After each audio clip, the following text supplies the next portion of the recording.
imitators, and this is driven by something we call the mirror neurons.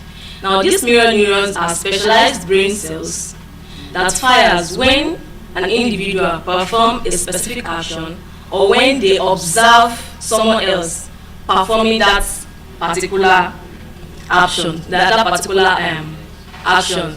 And recently I talked about children. I talked about children copying things that they see, repeating things they say, and also doing the things that they see other people doing. When you see people doing certain things, unconsciously, you need to even know it. You start beginning to do those things without even realizing that you're doing it. That is how the human mind can imitate things that other people do. So these neurons play a key role in imitation, empathy, and learning in general. And it is from this that that humans get things like slangs, attitude, and habits from friends. Things that we hear people saying, we begin to say it before you know it become our habit, and it also becomes things that we also slangs that we say. Like for example, I'm still trying to stop saying the word "to" whenever I'm talking, because this is something I hear people, my brother I actually heard it from my brother. My brother always says, and I don't know, somehow it sounds very nice to my ear, and before I knew what I was doing, I started saying that when somebody says something, I'll be like, "to." So even till I'm still trying to change that. So that is how humans can imitate things that they see. And I also like to use like a student's life for an example. When a student has roommates that always read before going to bed, even if that person does not like reading, over time that person will begin to adapt by also reading before going to bed, imitating the things that people around him or her they are doing. And also, repetition creates identity. Things they brought him up speaking English, so he was used to those lifestyle, the way he dressed, the way he speaks, the way he relates with people, and all of that. And then I had one, should I say, student. She came from the village, and this girl doesn't know how to speak English. But because Sunday was in the house, Sunday always interacted with this girl. And before you know it, this girl started speaking English, small. Because of the way she interacted with Sunday. Now, eventually Sunday left her house, and he had to go stay with a family member permanently. So that was how Sunday left our environment. And a year later, I saw Sunday, and I was very, very surprised, because before I even noticed a change in his intellect, I first of all noticed a change in his appearance. It was almost as if his head was looking bigger than his body. I don't know if it was the food that they were feeding him, but even physically, it was looking different. Sunday did not know how to speak English again. He did not know how to speak English again. Everything about him changed. The way he eats, the way he behaves, the songs that he used to sing, all these raz songs, and everything about him just changed because he changed his environment. Now, when he was with us initially, and the other lady was trying to learn English little by little from Sunday, it was because it was just Sunday that was with the lady. So it was easy for the girl to learn from Sunday. But because Sunday was among other children, we are talking about more than 10 children that were not speaking English. So eventually he stopped speaking English. And that was how the environment, the change of environment, changed everything about that boy. And up to today, he's still the way he is because of the change in the environment. Now I'd like to talk about the power of association, how our circle can influence us. Like the common saying that says that show me your friend and I will tell you who you are. So the kind of friends that you move with, the kind of circle you are in, it really matters. And it is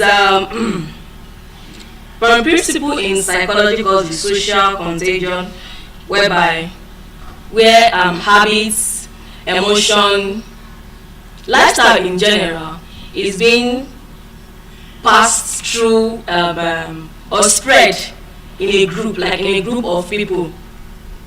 And so it says that humans adopt conversation, principle, and lifestyle based on the kind of circle that they are in. We also have peer pressure. So when we talk about peer pressure, it does not mean that somebody forcing you or putting pressure on you to do something. Peer pressure can be very, very silent. Nobody has to tell you that stop reading, it is not good. Nobody has to tell you that you have to dress decently or dress immorally, it makes you look sexy. They don't have to tell you. You just have to work with people that live that kind of lifestyle, and before you know it, you begin to imitate them. When you have a goal, or when you have an ambition that is as high as this, and then you begin to work with people whereby their own ambition and their level of reasoning is as high as this, they will not catch up with you. You will be the one that will rewire yourself. You will shrink your ambition to fit into their own lifestyle. That is what peer pressure can make you do. They will make you rewire yourself to fit into their lifestyle. As long as you are moving with them, you are associating with them, you are having conversation with them, you go out with them. Before you know it, you begin to think like them, you begin to reason like them, either positively or negatively. Also, you also absorb standards from your circle. Every circle have an unspoken standard, and that is the reason why it's very easy for people that think alike to become friends. You see, I remember when I was in school and I had a friend then when I was in 100 level. So we're not really close like that, but at least during exam we'll read together, we'll ask each other questions, or have you read this, have you read this, stuff like that. So when I got to I think 300 level, so I realized that I just realized one day that me and this person, we are no longer friends. She has now become friends with another set of girls. I feel it was because we do not share the same idea, we do not think alike. Because at some point she used to say things like, I cannot date a guy that does not have a car. I cannot do this, I cannot do that. Like, this is somebody that did not used to say these things before. But because she has changed her clique to be among people that have that mentality, it becomes, they don't need to tell themselves. As long as they think they have the same belief, their energy will match. And also the people around you set your normal. They set for you things that you consider normal. Like I said before, if as a student you have roommates that they usually read before going to bed, eventually reading before going to bed will become a normal thing for you, because that is something that you begin to do over time. It becomes part of your lifestyle. It becomes a normal thing. When I was little while growing up, I used to hate bathing before going to bed. And then I used to share bed with my mom. My mom would chase me, and she doesn't like the way my body was feeling so sticky. But it made me feel comfortable in certain way, because my body always feel warm. I liked it, but my mom did not like it. She always chased me. And even when I was at home, I was not able to adapt. I was not able to change until I got to university. And then I had roommates. And in the nights, they would come outside to bathe. I'll be looking at them, like, are you not going to bathe? I'm not bathing. First week, second week, it wasn't even up to a month. I started joining them. Later, I was even the one that started reminding them, we've not bathed this night though. And even before, it was usually, let us just go and pour cold water on our body to sleep. I was even the one that introduced bathing with soap before going to bed. Me, I not even used to bathe before going to bed before. So, but because this was something that was normal for them, I started doing it. It became normal for me too, and I was able to adapt to that lifestyle. And so environment shapes habits. It could be the way you speak, the way you dress, your level of reasoning, even the school you attend will shape you. The kind of friends you have in school, the kind of teaching the kind of teachers that you have while growing up, it shapes everything about you. And discipline is easier in the right space. Bad environments ruin good intention. When I was in school, sorry, I have to keep using myself as an example. When I was in school, I studied physical and health education, and at some point I was motivated to start working out. And I had roommates that they were just very comfortable in their skin. And so anytime I set should I say to-do list or a time that I'm going to start working out, I will always procrastinate. Because the environment in which I was in, it was not really encouraging me to start what I wanted to do, because they were not doing it. And so anytime I said I'm going to start tomorrow, I will postpone it. I wanted to do something good for myself, but because of the environment that I was in, it was ruining my plan, and it made me to procrastinate. And so let's talk about signs that your environment is limiting you. First, I'd like to talk about how growth can be mocked in certain circle among some friends. When you want to do something, or probably you say, you want to go into music, and you always seem to be like, this one you're always saying, you're always disturbing us, or you want to say something, or you laugh, or you do something, you laugh too much, you do this too much. Is it only you? Like they're always criticizing the things that you do. And these things, before you know it will make you get used to not voicing out your opinion. Even when you want to say something, you will not be able to say it, because you know that there are people that will judge you. And when you have an opinion, when you have like an idea to do something, and you talk to people that also want growth the same way you do, they will motivate you. But when you are around people that are not like motivating you, it will limit you. It will make you stay stagnant in certain ways. And also it will make you always doubt yourself. You want to do something, nobody is motivating you. You want to do something, you begin to doubt yourself. Can I do this thing? Will this thing work? You are always asking yourself, because you are always doubting things that you want to do. And also it makes you feel stuck, because when you have a lot of things that you want to do, so many ideas, and it is just dying inside of you, nothing is working, and you are just staying in one place. Nothing is motivating you, nobody is inspiring you, you are just there. When you are feeling when you are feeling this way among your friends, it could even be at home. It doesn't even have to be among your friends. It could be at home among your siblings. It could be in school or anywhere. But when you are feeling certain way, so that is your sign to know that the environment in which you are living in is limiting you. You are not growing in that environment. So how do you upgrade your environment? First, by choosing your circle wisely. If you want to live a positive lifestyle, you need to move with people that are positive minded.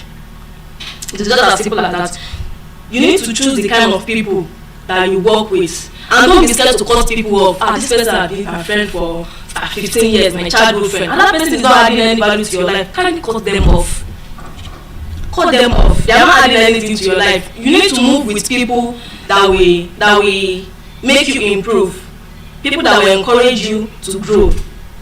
And also control what you consume. When you have friends that are always gossiping, you will become a gossip, because they will always feed you their lifestyle, and you always eat it.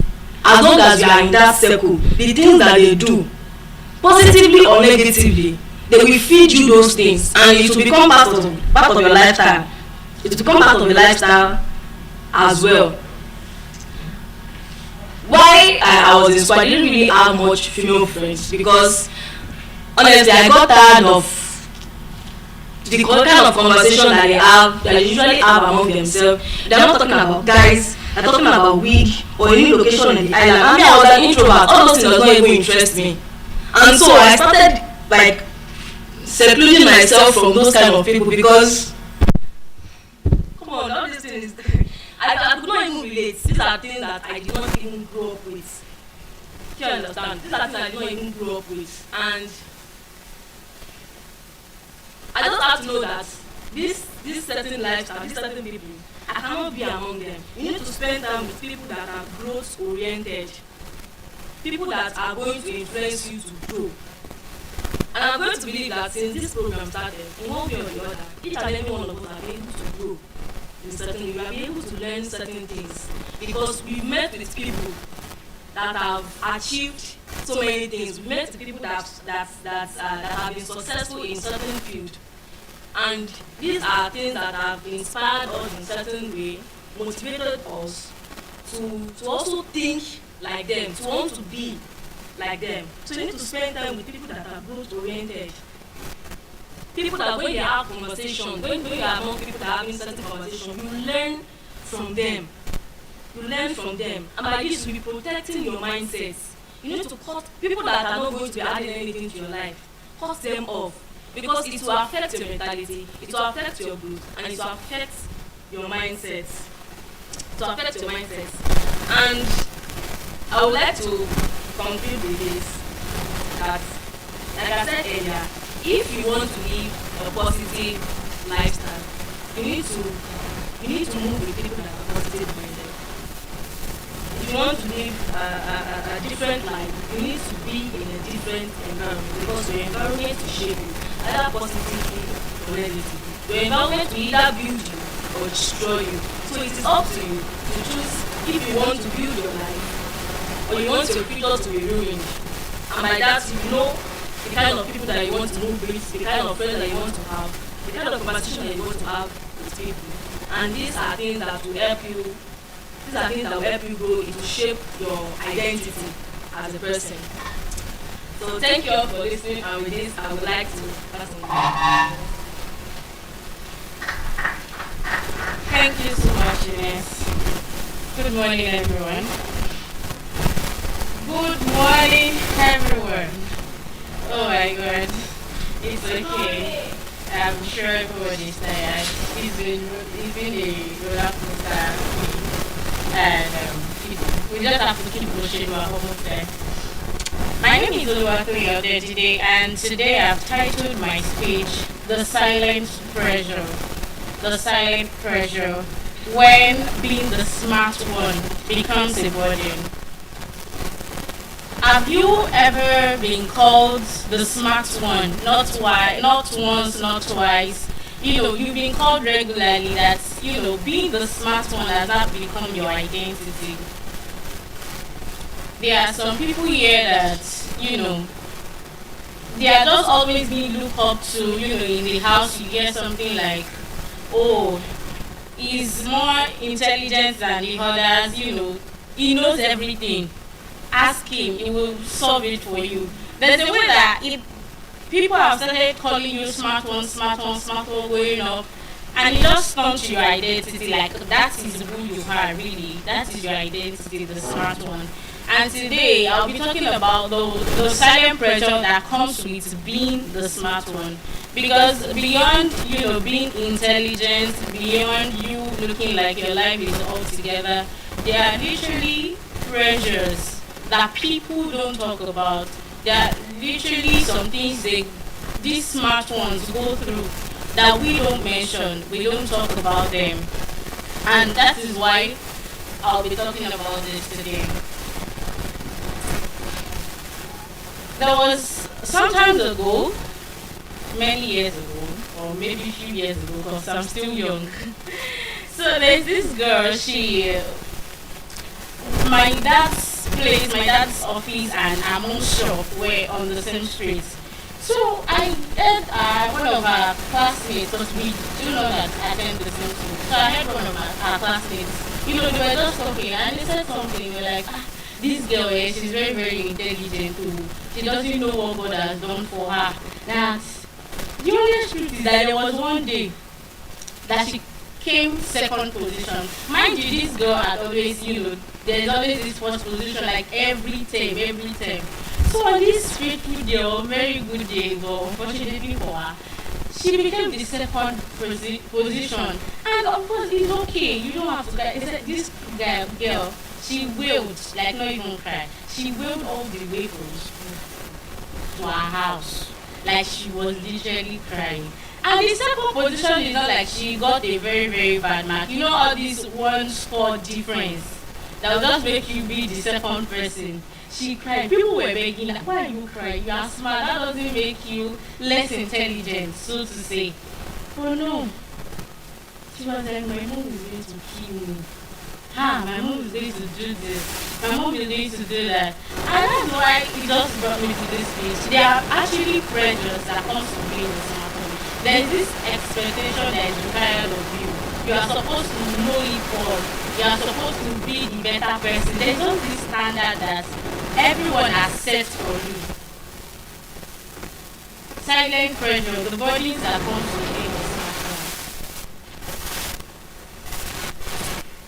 And you know, it's just this with this story that I just said, there's a way that somebody that is going through that similar situation, that okay, you've always been the first position, and then even though you get to with second position and your parents did not even shout, like you, of course, when you bring your first position, everybody will jubilate to celebrate, and then you now come up with the second position. Let's even assume that your parents don't talk. Like, they did not, you are expecting that my mom is going to shout at me, my dad is going to beat me. You now get home. They did not say anything. They did not celebrate you. They did not insult you. Just silence. Like, you are back, welcome. Like, nothing. Do you think that person will feel so good? Of course not. And you know, that would just prompt the question of, maybe I'm not allowed to fail. Many people have grown up thinking they are not allowed to fail. So when they now see that, you know, they fail at something, they tend to break down, they crash down emotionally, because growing up they were not trained, they were not taught how failure is actually part of success. How failure is not mainly like the opposite of success. You get some children say, oh, I don't want to try that, what if I lose? There was a day that we were in my school, we were doing sports. There's usually a day set aside for sports. Some schools do it on Wednesday, some schools do it on Friday. So they were doing, I think, racing competition, they were running. They were like, oh, Ebonlua, why are you not running? I was like, no, I don't want to run. Oh, are you not feeling fine? No. I'm fine, I'm okay. So why don't you want to run? And then the next thing she said is that, what if I lose? Okay. Is there a big deal to that? She was like, oh no, I don't want to do. What if I lose? And you know, it just occurred to me that many of those children are not taught how to, you know, how to see or how to go through failure really. They are not prepared. You don't have to always get it right. You don't have to be that person that knows it all. You don't have to be that person that never fails. They were never taught how failure, you failing, can also be a part of success.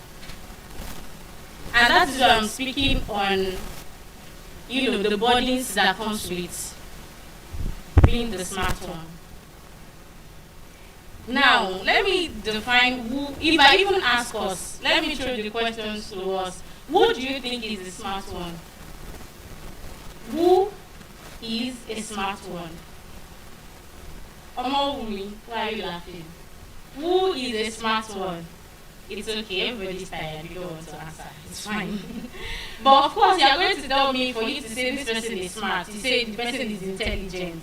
The person is always standing out, right? Beyond being intelligent, a smart one can be that person that you do critical thinking. Thank you so much. The person can solve problems easily. You say that is the smart one. But beyond being intelligent, beyond knowing it all, smart one is that person that is consistently praised for an academic or intellectual success. This person is consistently praised. Oh wow, you did it before, you're doing it again. Oh, you are the smart one. You are the high flyer of the class. Yes, beyond, you know, being intelligent. We can also say the smart one is somebody that is consistently praised for intellectual success. You can also say that it is somebody that is always being relied on for answers and solutions.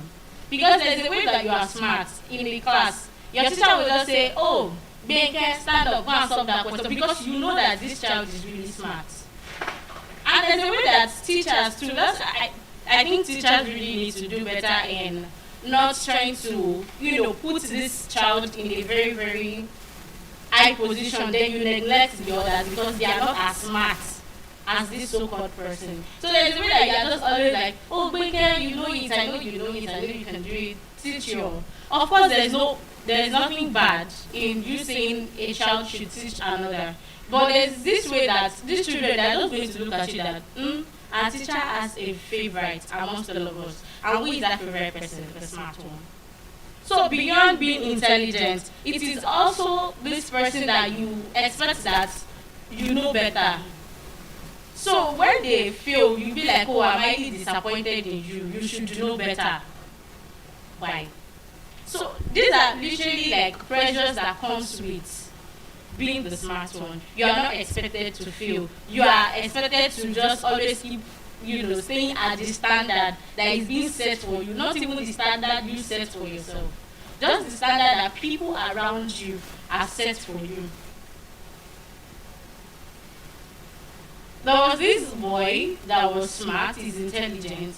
So of course, he always gets his work very well. You give him classwork, he gets everything, he gets everything correctly. So he's literally smart. Fast forward to a day when a topic was being treated in the class. He did not understand. And there's this habit of teachers saying, oh, do you understand? If you don't understand, raise up your hand. Let me explain again. But because of the fear of everybody expects me to know this thing, he struggled to ask for help. He struggled to signify by saying, Ma, can you repeat it again? I don't understand. Because every time people are always like, oh, Juwon should know it. Even before the teacher explains all the topic, he already knows it. So he struggled to ask for help. And these are the burdens that comes to being the smart one, because everybody around you expects you to always know it. So you didn't ask for help. And I feel like majority of the smart ones, they really hold back when it comes to asking for help, because they say, I'll figure it out. They don't want people to know that they don't know it. And that's not even because of the standard they set for themselves. As I said earlier, it is the standard people around them. So they don't want to break that standard. They just want to keep appearing at that level that everybody assumes that they are in. So they struggle to ask for help. Now, what is silent pressure? Remember my topic, the silent pressure. When being the smart one becomes a burden. So now, what is silent pressure? Silent pressure is the expectation placed on you that are never spoken, but always felt. People around these smart ones don't have to necessarily say something, but you can feel it. You can literally feel it in the atmosphere that, no, I have to be at this level. Just like the scenario I painted earlier of a girl that always comes first, and once this girl is first, everybody will celebrate in the house. Oh, this is our smart guru, this is our scholar. Then coming on with the second position, no insults, no appreciation, no acknowledgement, just silence. They didn't say anything, right? They didn't say anything to hurt the girl. But really, just that silence alone has built expectation that no one has spoken about. But she can feel it that maybe I'm not allowed to fail. I should always be at the top of my class, which is a very good one. But I'm just trying to let us see the burdens that actually comes to being the smart one. So I'll be speaking not just about the intelligence, but about the hidden struggles, about the emotional weight that comes with being the smart one. I'm also going to be talking about the untold stories of people who look like they have it all together. Because really, really, if you are looking at that scholar in your class, you feel like this person has their life put together, like they are fine. But beyond this appearance, beyond this scholar thing, beyond being the smart one, they are literally breaking inside. And it is not, we cannot see it except they talk about it. So there's just, I just want you to probably go back to when you are in school. There's this one person in your class that is you've assumed or probably you've seen to be the smart one. There's a way that you just think that this person is fine, like they have their life put together. But really, really, have you gone to meet them to ask them what are they going through?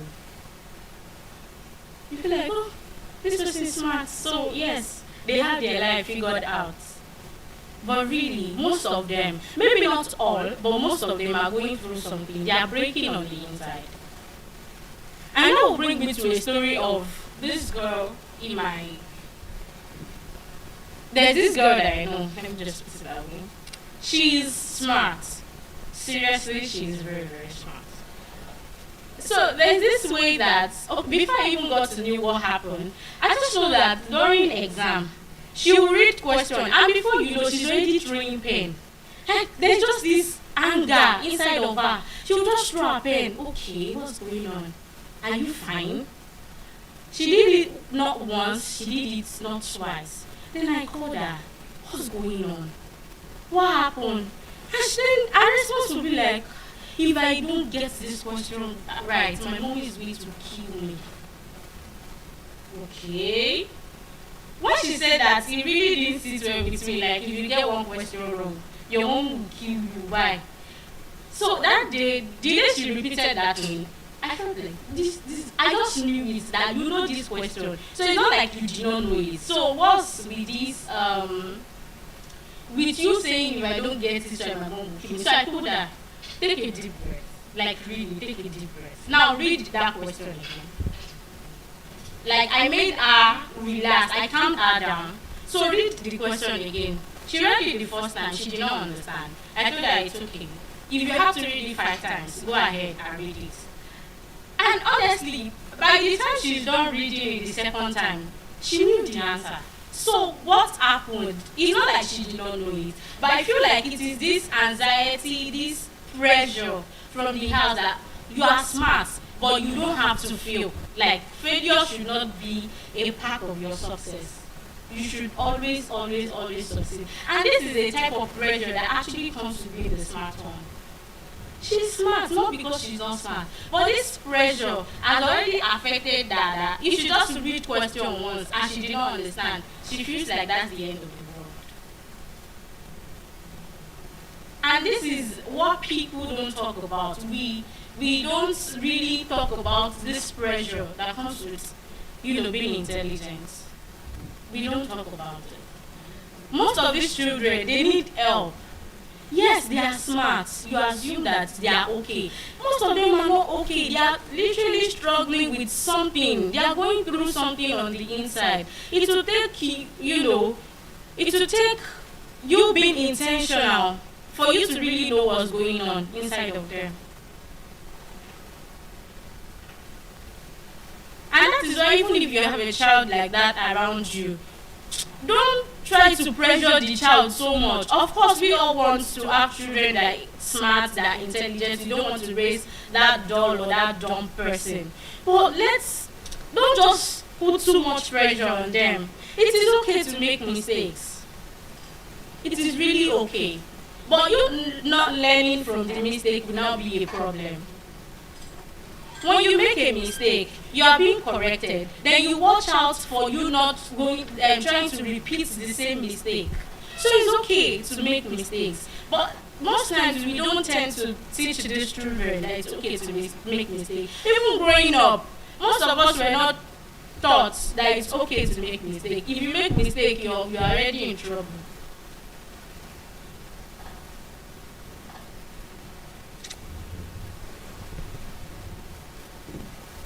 The burden that comes with being the smart one. The burden that comes. There's this way that if somebody is so smart, the person tends to attract a lot of people, even the ones that genuinely love you, the ones that don't even love you. You just, there's this, this love. It might be fake, but you just attract a lot of people. So there's this way that people already equalize good grades with love. So you can be the smart one and you have a lot of people around you.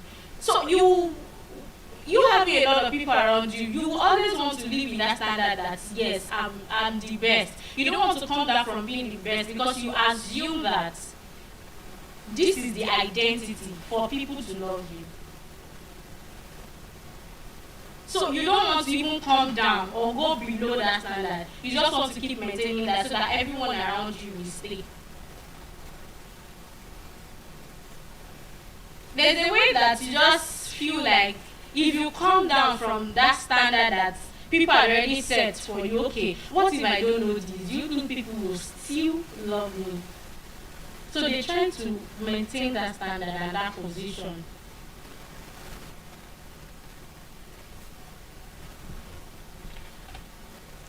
And that will bring me to the types of pressure that comes with being the smart one. You are smart. I already said there are pressures attached to it. Maybe not all the smart ones, but majority of them. Internal pressure. There's this way that, just like I said earlier, that there's this fear of failure. What if I fail? Like if I fail, what will happen? My family would be mad at me, just like what I said. My mom will kill me. Fear of failure. So there's this way that fear of failure just brings in anxiety. They are reading question once. The person is already shaking, like, okay, I don't know it. Not like they don't know it, but that anxiety that comes with fear of failure. I don't want to fail. If I fail, there is a consequence attached to it. You said what? Okay. Internal pressure. And one of them is fear of failure. The other one is perfectionism. Like, there's this way that they just want to be perfect. If you've been around these smart ones that are being pressured probably by their parents or even a teacher, there's this way that they just want to be perfect. They don't want to make mistakes. There's this boy that, I'm currently taking, and the boy will always ask me, Miss Twin, what if I get it wrong? Okay, there's nothing wrong with that. Oh, you'll be mad at me.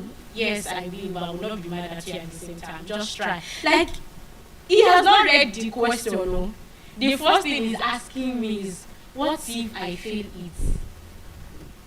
Will you be disappointed in me? No, I will not. That's a very, very huge word. There's this pressure. They are smart, but because they are pressured, they tend to, they are just always looking at it. What if I don't know this question? They are already scared inside of them. They don't want to fail.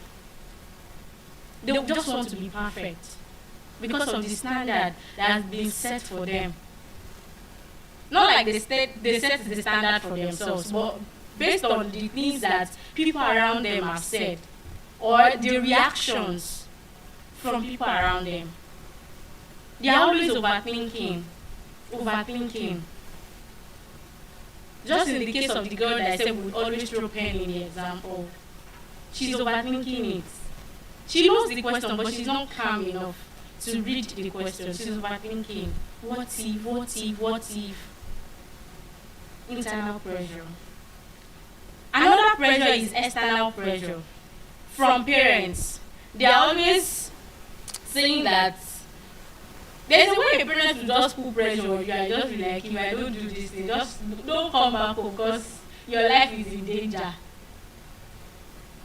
Some parents will beat their children, not because they failed, but because there is this, standard they have for them. So if they drop a little bit, they can beat them. And you'll be like, did this child steal? External pressure. There's a way your teacher to always, look up to you. You should know better. So if you make a little mistake, that teacher will just I think you should know better. I might be disappointed in you. You know those words. Comparative pressure. When you compare children, people will always be different. So let's learn to stop comparing children. Oh, this one is good in mathematics, that one is good in English. Then you're not telling the one that is good in English. Why can't you be like that one that is good in mathematics? You have two heads. Not like they're not smart, but all these words will gradually, it will just go inside and just be destroying something little by little. These things don't start in one day. It is pile up of words. What they've earned over the years or over time. When you keep comparing children, at the end of the day, it's going to hurt them. And that's why I will say that we should, or if you're a parent, you have a sibling, people around you, learn to minimize the pressure on the smart ones. Teach them, it's okay to make mistakes. You don't have to know it all. There's this pressure of you should know everything. Why is it that you don't know this one? You should know everything. You are not allowed not to know something. No. It's okay to make mistakes, but encourage them. Oh, you made this mistake. This is the way out. Show them the way out. Don't just assume that they know the way out.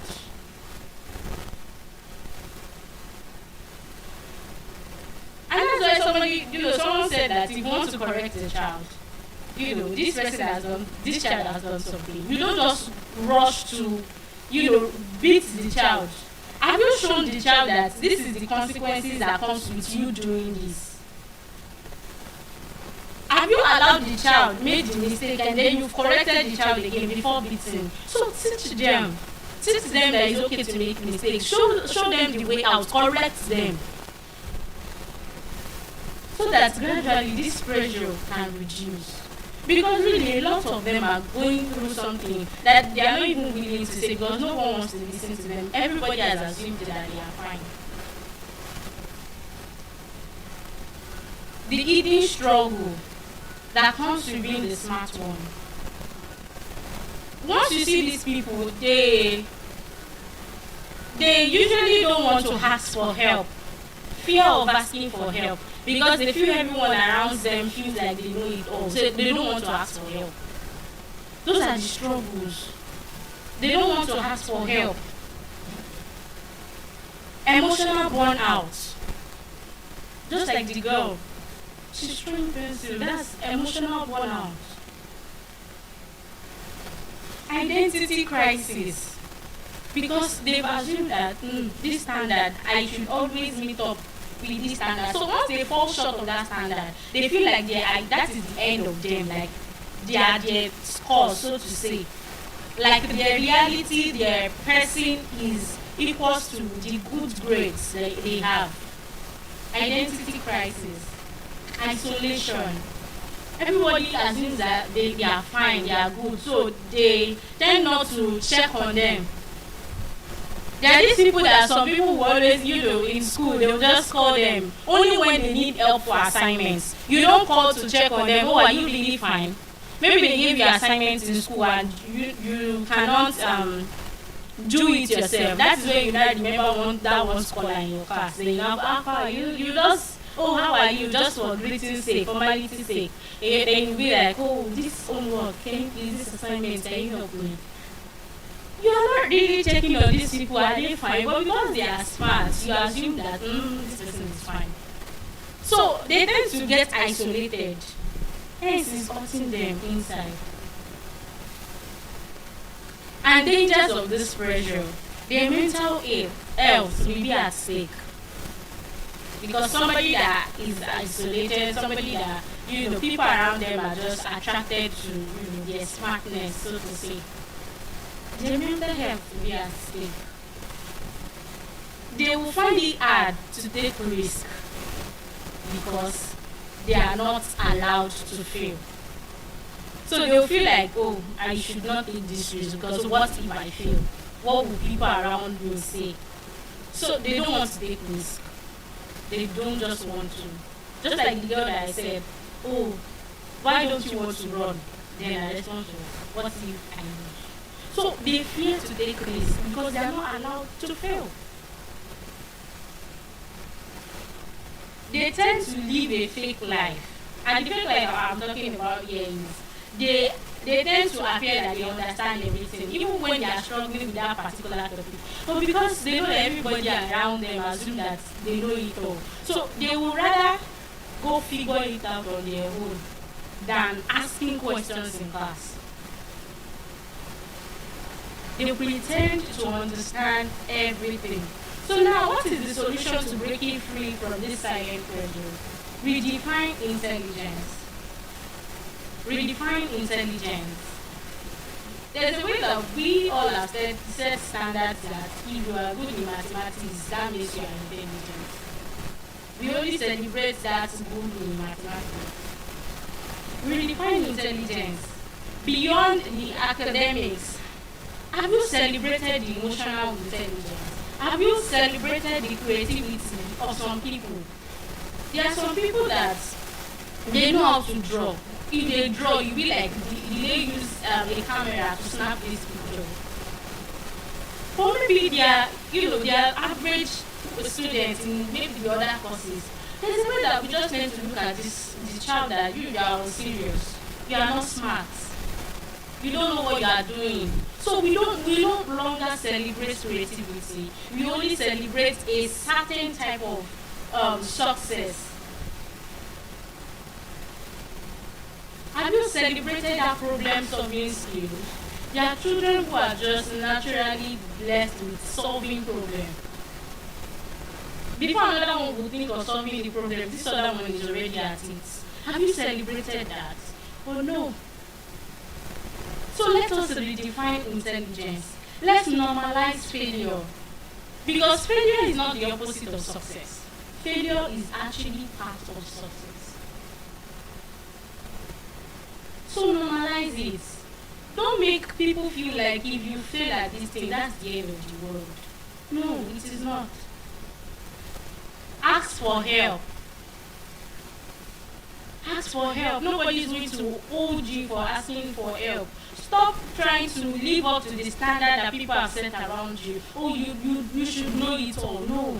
No one is an island of knowledge. Ask for help when needed. We all should learn to separate identity from performance. This person is smart academically, then you start, that's the identity we've attached to the person. But performance does not equal identity. You are not your grade, you are more. You are more than your grade, really. Your grade is there, yes. But that is not the whole of you, so to say. You are not your grade, you are more. Another solution, build a support system. Let's see people beyond their intelligence. I've already said it over the time. You see this intelligent person, and you just, you are okay. Learn to see people beyond that smartness. And to every smart one out there, you are allowed to make mistakes. You are allowed not to know everything. You are allowed to even feel lost sometimes. Sometimes. You don't have to know it all. Ask for help. Because at the end of the day, we are all human. We have feelings, we have emotions. And I'd like to conclude by saying you were never created to carry the weight of perfection. You were created to grow. You were created to learn. And you are created to become. So, grow. When you have to learn. When you have to ask for help, ask for help. Because that process is you becoming. And I remain Oluwatoyin Odejide. Now I'd like to pass on the mic to the next speaker. Thank you.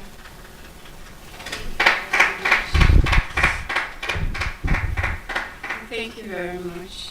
Good morning, everyone. Good morning to the world. So, some days back, we had a discussion about archaeology and its importance to the society.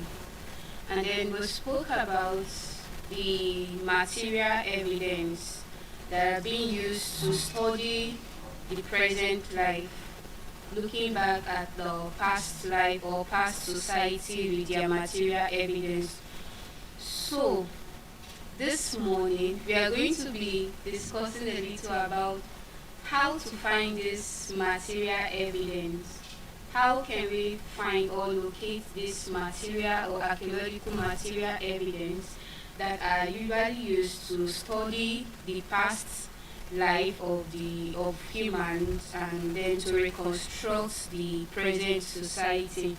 And that is why we are discussing the topic, the importance of archaeological sites in understanding human history.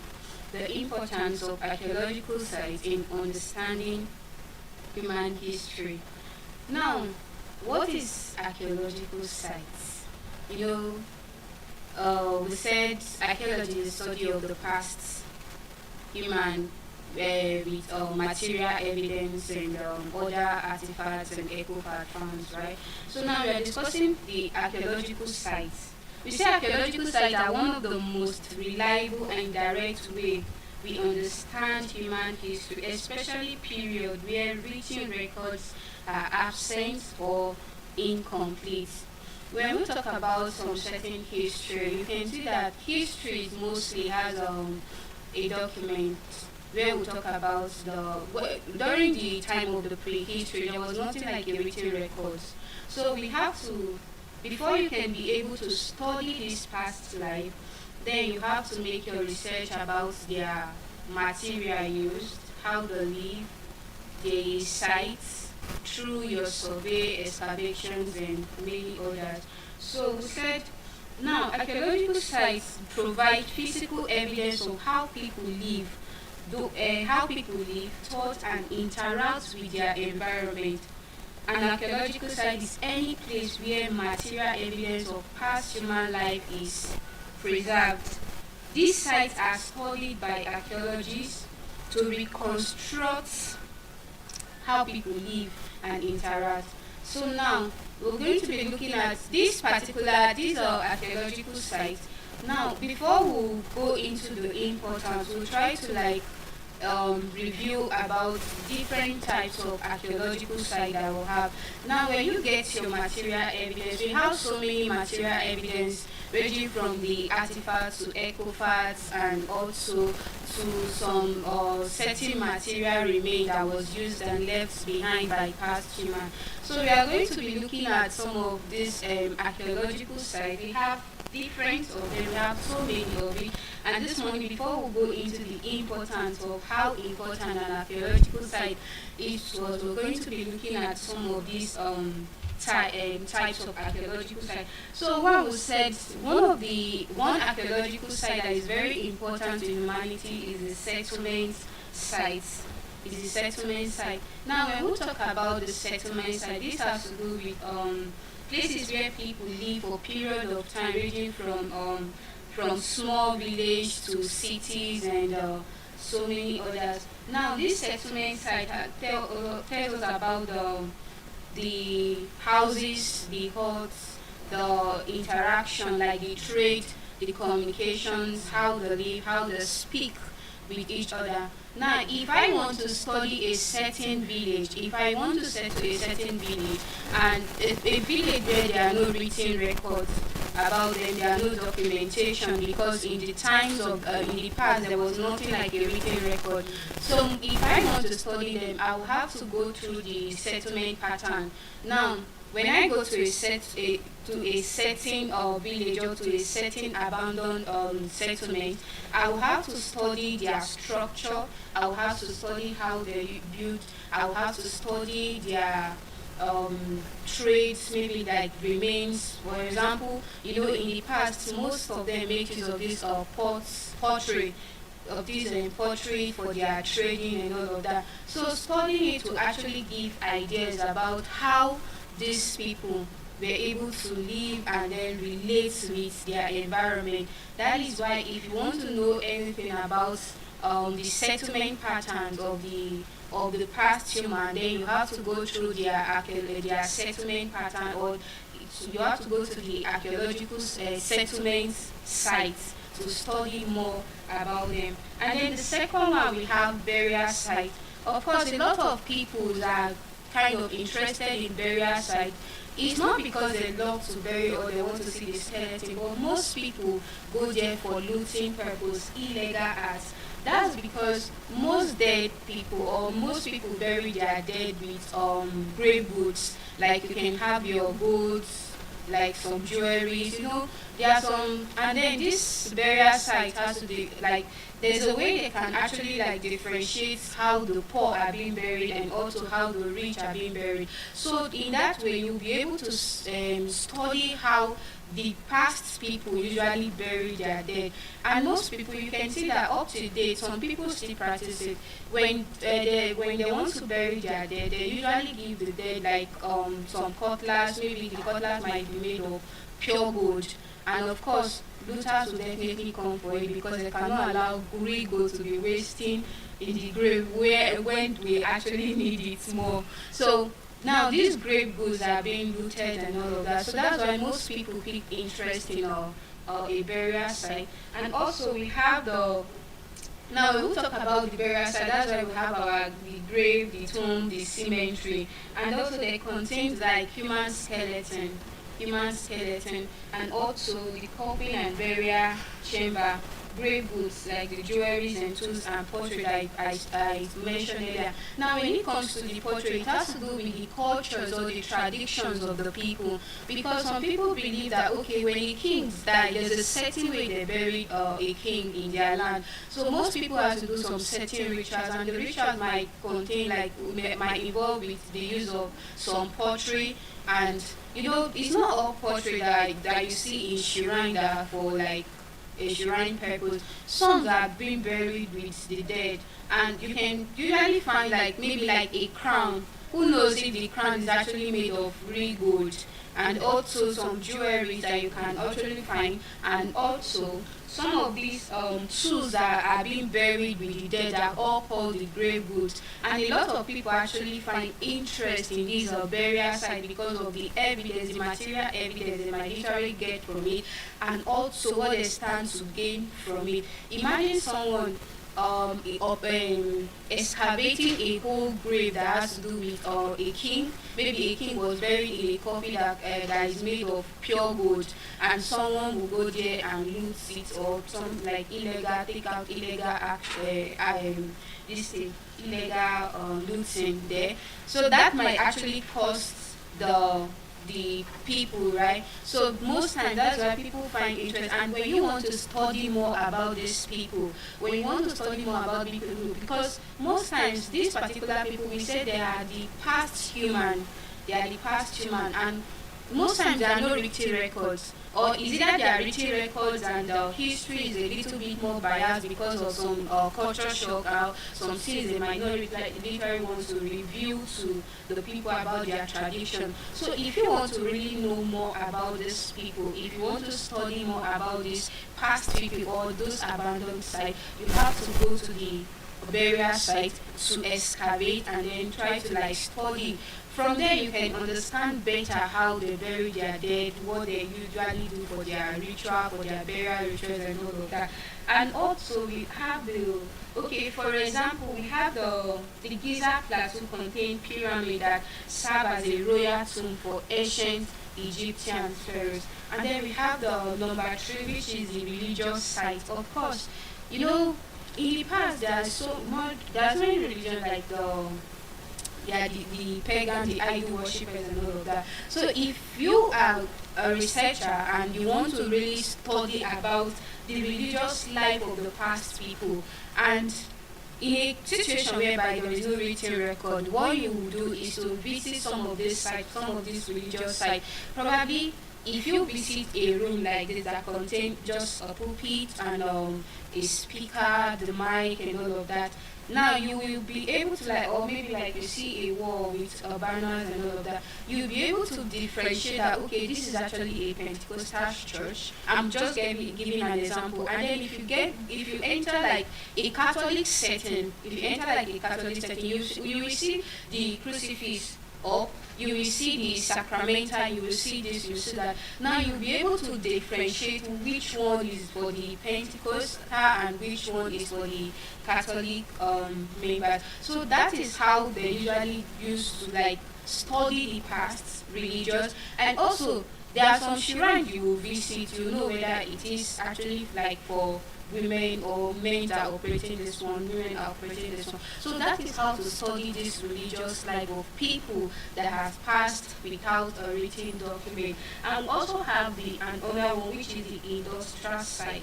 Of course, a lot of people still find interest in this industrial side because of some mining and what they can actually get, like blacksmithing and all of that. So, industrial sites are where people produce or carry out economic activity. They may include the mining area, metal working or blacksmith, pottery workplace. Now, me, I so much like the pottery workplace because I find interest in the pottery, the way they decorate, their decoration, how they usually take their time moving the pot and then trying to like bring out a very beautiful curved pot from it. And you can see that in the past there was nothing like pots, there was nothing like metal pots, so it has to do with the pottery. And then when you visit this industrial site, then you can study more about the activities or the economics of the past, which has to do with the mining sites, the pottery workplace, and also including the trade. If you want to study the trade pattern, you also go to the industrial site to study them. That is because in that place you will find more of material evidence that can explain to you, practically explain to you of how those past people live their life and how they interact with their environment through this material remain. We also have for example, the Nok terracotta site provide evidence of early iron working and artistic production in West Africa. The rock art site, which is the next one, the rock art site. Now, you know, in the past there was nothing like a written record, just like I said earlier, and this rock art site usually shows how people communicate in the past. Through painting, you'll be able to like through some description, through paintings, through some sculptures, you'll be able to understand more because they try to like paint out their ideas. That is their own way of communication. They'll paint out their ideas, they try to like paint it and then maybe like sculptures and all of that. A lot of people actually find interest in sculptures actually. I remember back then in my school, AB's area, there's a place called the sculpture gallery where you go and then you see a lot of sculptures, and I remember I took a picture there once and someone was so much interested, like, where is this place? Please, where is this place? I want to visit it. I want to. That's because they want to really study those things, and then because through studying, if you're looking at them physically, you'll be able to communicate, you'll be able to know more about these past people. And through this rock outside, you'll be able to study more about these past people, how they live their life and how they communicate through their painting and other things. And also we have the underwater site. Most people, it has to do with the marine archaeology, with the underwater. Now, this underwater shows more of those the underwater site, archaeological site. It has to do with the lost cargo, the ship. I know you've been hearing stories about the lost ships and all of that. Now, if you want to really study them, if you want to know more about this lost ship, then you have to go to the underwater site, which will reveal to you much more about how the past or how some cargoes were lost in the water. And also it shows more about, it gives information about trade, transportations and maritime life. Trade transportation, how they were able to transport themselves and their goods from one place to another through water. And I'm sure you still know that in the past there was nothing like aeroplane or like a vehicle. So it has to be that they are using their ship or they are traveling through the water. So if you want to study like more of the world underwater or like the marine archaeology, they can go through the underwater side to study more about these things. And also, now let's talk about the importance of this archaeological site to reconstruct our human history. Now we have filling gap in written record. Filling gap in written record. Many ancient societies did not leave written records, so this helps us understand the civilization through what they left behind. Filling gap in written record. Now, how do we study these people? Through what they left behind. Now, if you want to fill in the gap, if you want to know more about these past people, and then you have to go more into studying these people. You have to go more about studying the past life of the people. You have to go deep into studying their material remains, their material evidence that was used and maybe discarded or purposely they left it or died without any written record about it. That is one of the important. It helps us to fill the gaps in written history. The second one is reconstructing daily life. Reconstructing daily life. Now we have artifacts such like the cooking tools, clothing items, and house structure show how people live, work, and interact. Understanding of this reconstructing daily life. Now, if you, I don't know, I don't know if you know about, there's a grounding stone that the past people, it's not even, if you go to village, I'm sure some villages, some grandma still use it down to I think my grandma still use it. Now, make use of this grounding stone. You have to study, like, I wonder how they want to ground their beans, their pepper, everything that needs to be ground, and they have to use their force and their grounding stone to ground it. Now, it is through this site, it is through this archaeological site, like this finding out about these past people, that you can be able to learn how they usually make use of those sophisticated tools to make their work easy.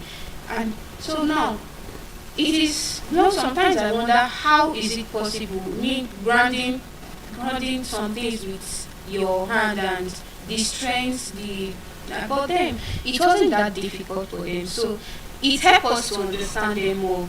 When you want to study them, you will go there, you will see it physically, and then you will try to like attract with them, because most of these things are not documented, and it is not because they don't want to document it. That was because during their own time there was nothing like written record. So those material evidence are the only one that can give us the information about these people and how they live their life, how they interact, how they make use of these their tools. The third one we say understanding cultures and belief. Understanding cultures and belief. Now, through the study of this or this location of these archaeological sites, you'll be able to understand cultures and belief. I remember giving a story about how I traveled down to Kano one time like that to study one abandoned settlement, and then I have to live with them for some certain time. I have to behave like them. I was fully involved in a participant observation where I don't have to just observe the way they live, but I have to like practice most of the things they are doing. Like if they are pounding, I have to pound, so that I can understand more, I can be able to like write more about these people. It is an abandoned settlement, and then they have to bring them to the world, and you have to like learn about them through participant observation. Then this participant observation has to do with you drinking their water, eating their food, even when you're not so comfortable with it. You're drinking their water even when you're not so convinced with the kind of water. I remember I told the story where I have to drink from their well. Though it's not like it was really, really okay for me, but then for me to learn or for them to feel so comfortable in exposing their cultures and traditions and way of life to me, then I have to behave like them, I have to live like them, I have to accept their way of life. So you have to like, before you can be able to get total information about these people, you have to behave like them, you have to put in your full participation, observations and all of that, participating and also observing, which include learning their language, learning how they act, their relationship with the environment, their climate change, and all of that. And also, the other one we said tracking human development.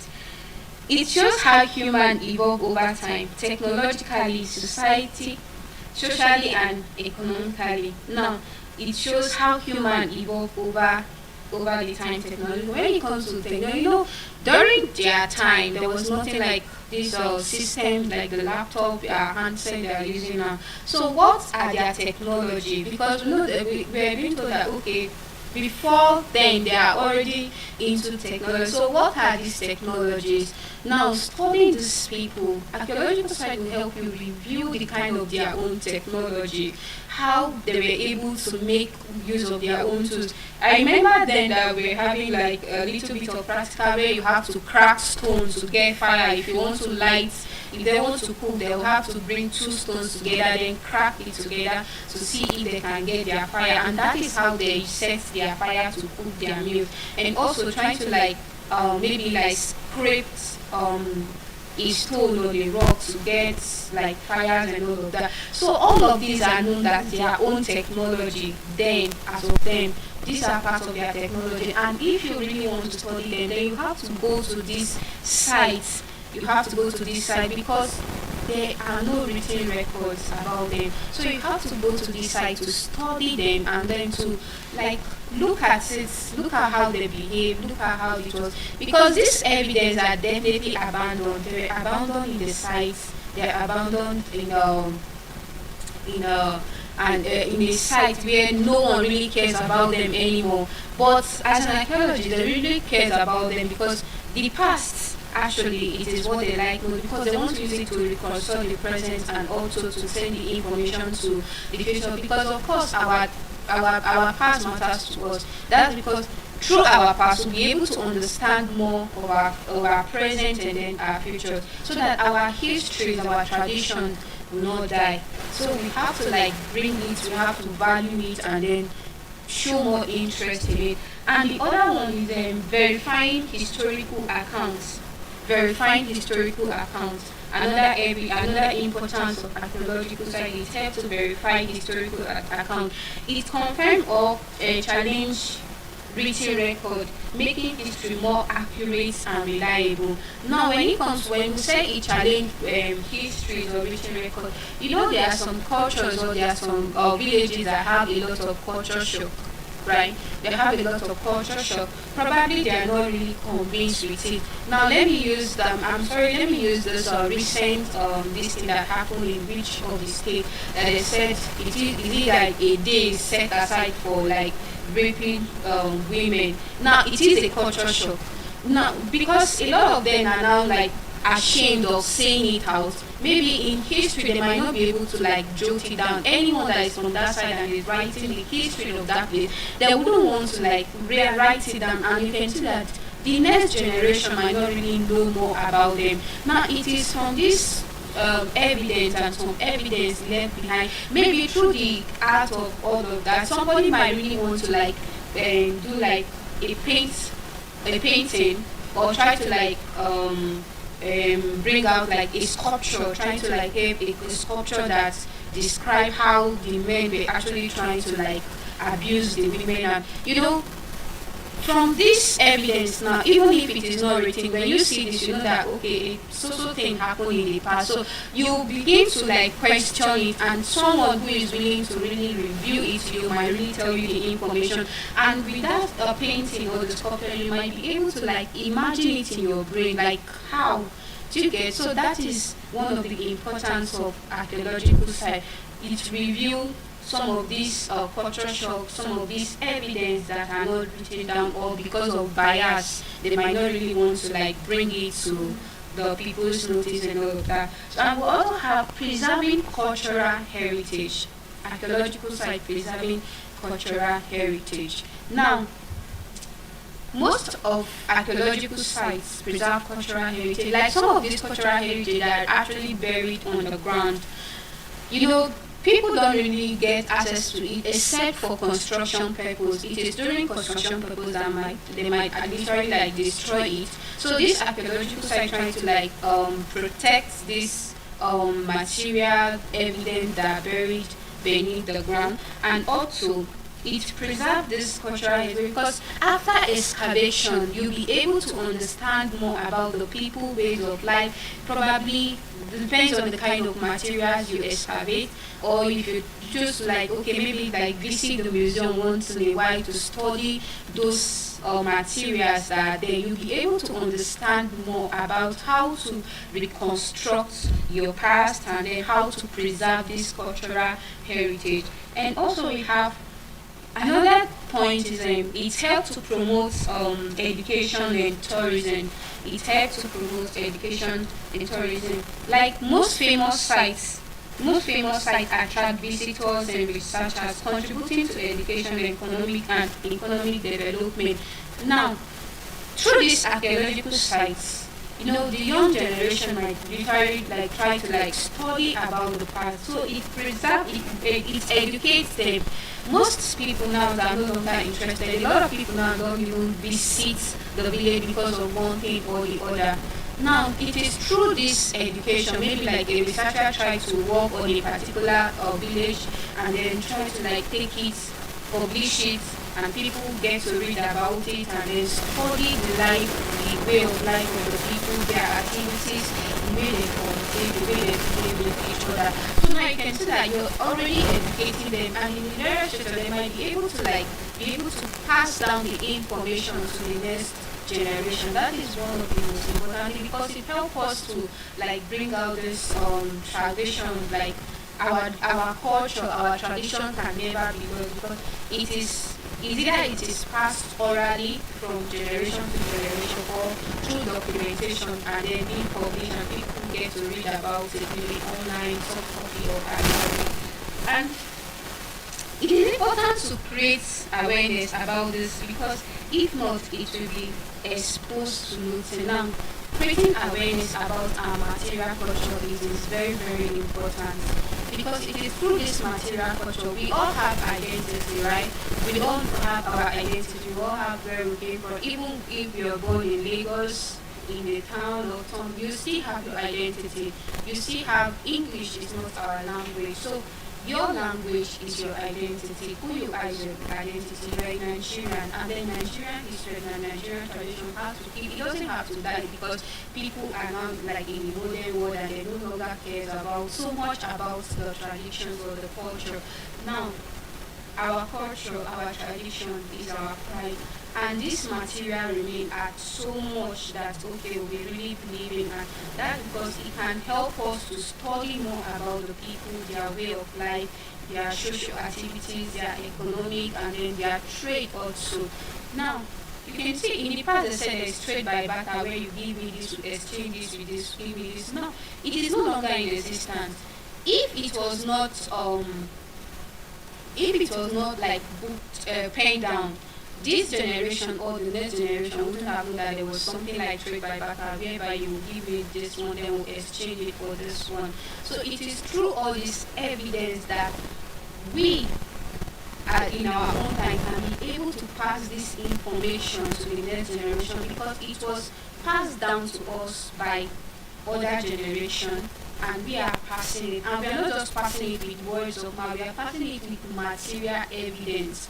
Material evidence, why do you think people actually have practicals in school? That's because they want to understand more. They want to see it physically. They're not just like imagine it in their head, but actually see it like with their own naked eye so that they can be able to understand it more. So that they can be able to understand more about their ways of life, their activities, what they were involved in, and like what they actually do and all of that. So now it is important to create this awareness about this because if not it will be exposed to looting and illegal excavation, natural disasters and climate change, and also poor preservation practice. When it comes to this poor preservation, there's something called I think is conservation in the study of archaeology where they get to like treat those materials that are being taken to the museum. They don't just say because they are actually fragile. Some of them have stayed for so long.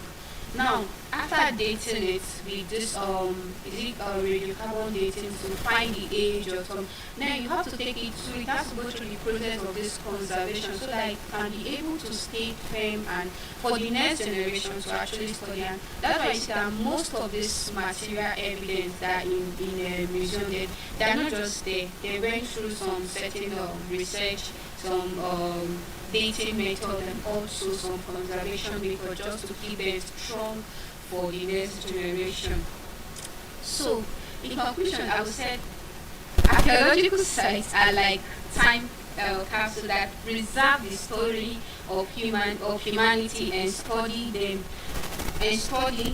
them. We gain deep understanding of how people lived in the past. Archaeological sites help us to understand more about how people live in the past, their material evidence, their ways of life, the way they cooked and all of that. For example, using this pottery as an example, I like to make use of this pottery because in Nigeria we have more of this pottery evidence than other maybe like few eco parts that have been like abandoned or collapsed or some certain like a wall.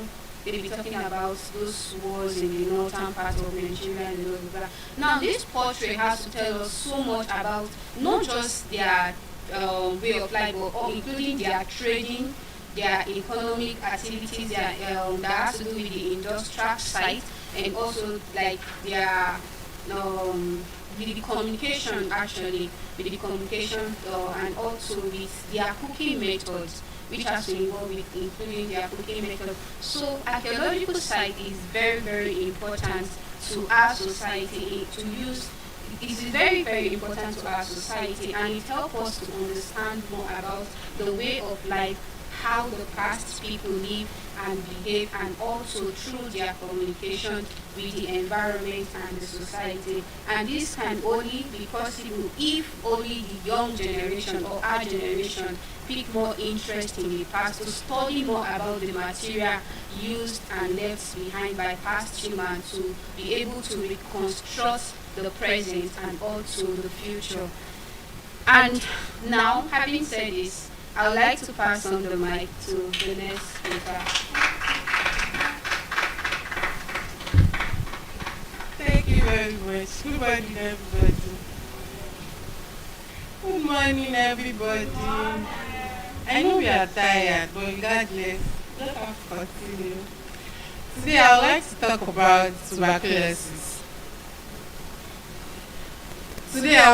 about tuberculosis. What do you know? What do you know about tuberculosis? Anybody? What do you know about tuberculosis? Okay. Alright, thank you very much. As we all know, not all of us, some of us, tuberculosis is an infectious disease, and it is caused by a bacterium called Mycobacterium tuberculosis. Tuberculosis is like I said earlier, is an infectious disease, and most of the time, for an uninfected person to contact tuberculosis, it is like this. When an infected person coughs, tiny droplets of the infection of the disease spread into the air, and an uninfected person, when an infection is on the air and somebody that is not infected just inhale it, so there is high tendency that that person that is not infected now becomes an infected person due to the fact that he already inhaled the disease. So when this infection enters into the body, the bacteria travels to the lungs, and for somebody that has very high immune system, so the immune body will fight towards it, but regardless, that does not mean the infection is not inside the system already. So instead of being destroyed, TB bacteria can survive inside the body cell. It can survive for a very long period of time, and it's still going to be inside that person. And that is why it is very important for us to go for checkups, because you can't say. You don't even know somebody that is infected unless it shows signs in an infected person. So we have two types of tuberculosis. We have the lancet tuberculosis, which is the inactive tuberculosis, and we have the active tuberculosis. You see this inactive tuberculosis, it is one I said earlier, like it's going to be inside the body system, but it will not show signs. It is not contagious, but the immune system is actually controlling it. It is our immune system that is controlling it, and that is the reason why it is very okay for us to eat good food, for us to live healthy life. Because when you have healthy living, you eat good food, you take fruits, you take vegetables, and your immune system is very high, it can fight against any disease. So in cases like this, it will not show that the person has tuberculosis. Whereas the second type of tuberculosis, which is the active tuberculosis, it is the state whereby an infected person can actually give this infection to an uninfected person. That is the period where I said when an infected person coughs, the tiny droplets affect an uninfected person. This is the stage whereby the person is already in active tuberculosis. So it's mostly we should know that tuberculosis destroys the lungs. It mostly destroys the lungs, which is the pulmonary tuberculosis. Sometimes it affects the brain, which is the meningitis tuberculosis. It also affects our spine, it affects the kidney and all. So for active tuberculosis, it can spread to anybody. The bacteria becomes active and it multiplies, it grows, it starts showing signs. This happens when the immune system becomes weak. Yes, like I said it earlier when I was actually talking about HIV. See, you see these diseases. When a person actually, a person is infected with HIV, or a person is infected with, a person has diabetes, or a person is stressed, our immune system is low. And there is very, very high tendency that this person's immune system is low. And any disease at that period of time, there is high tendency that the person can contact it, due to the fact that it is our immune system that is fighting for us. It is our immune system that is fighting against this infection. So a case is whereby your immune system is low, so there is high tendency that you contact this disease easily. So that is why most of the time you see somebody that has HIV and you see the same person that has tuberculosis. This is because the immune system of the person is low, and the immune system can't fight the infection again. The immune system can't fight any disease coming his way. What does tuberculosis does to the lungs? Yes, tuberculosis, like I said earlier, it is a bacterium. It destroys the lung tissue. It destroys the lung tissue. It creates holes called cavities inside the lung. It leads to coughing of mucus or blood.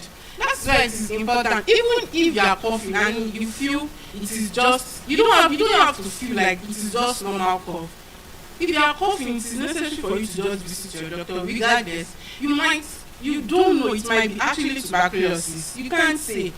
You can't just imagine that no, this thing is just normal. You can't just say you are taking drugs. You just want to visit your pharmacy and take drugs. You just want to go to a chemist and buy drugs from them, because these people, they don't actually know what all they know how to do is just for you to ask them for a drug, just for you to tell them what is wrong with you. They can't tell you to go for any test. They will not conduct any test for you. But if you actually go and visit a doctor, the doctor knows the right test to do for you. He knows what to do at that time. He actually knows what drugs to use. Even if it is not tuberculosis, he will tell you that this thing is leading to something like this. Use this thing to just prevent it. Okay, this is the cause of your cough. This is the causes of your disease. He will tell you what to use. So that is why it is very, very much important for us to just visit our doctor. So when you are coughing and you are seeing this thickening mucus coming out of your mouth when you are coughing, you should know you need to visit the doctor. Or a case whereby you are seeing blood inside your mucus, it is very important for us to visit the doctor.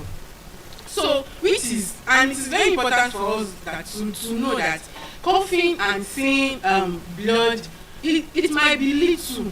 It might be very, very little, but regardless, just know that it is one of the most serious signs of tuberculosis. So we have symptoms of tuberculosis. Yeah, we have different types of symptoms of tuberculosis.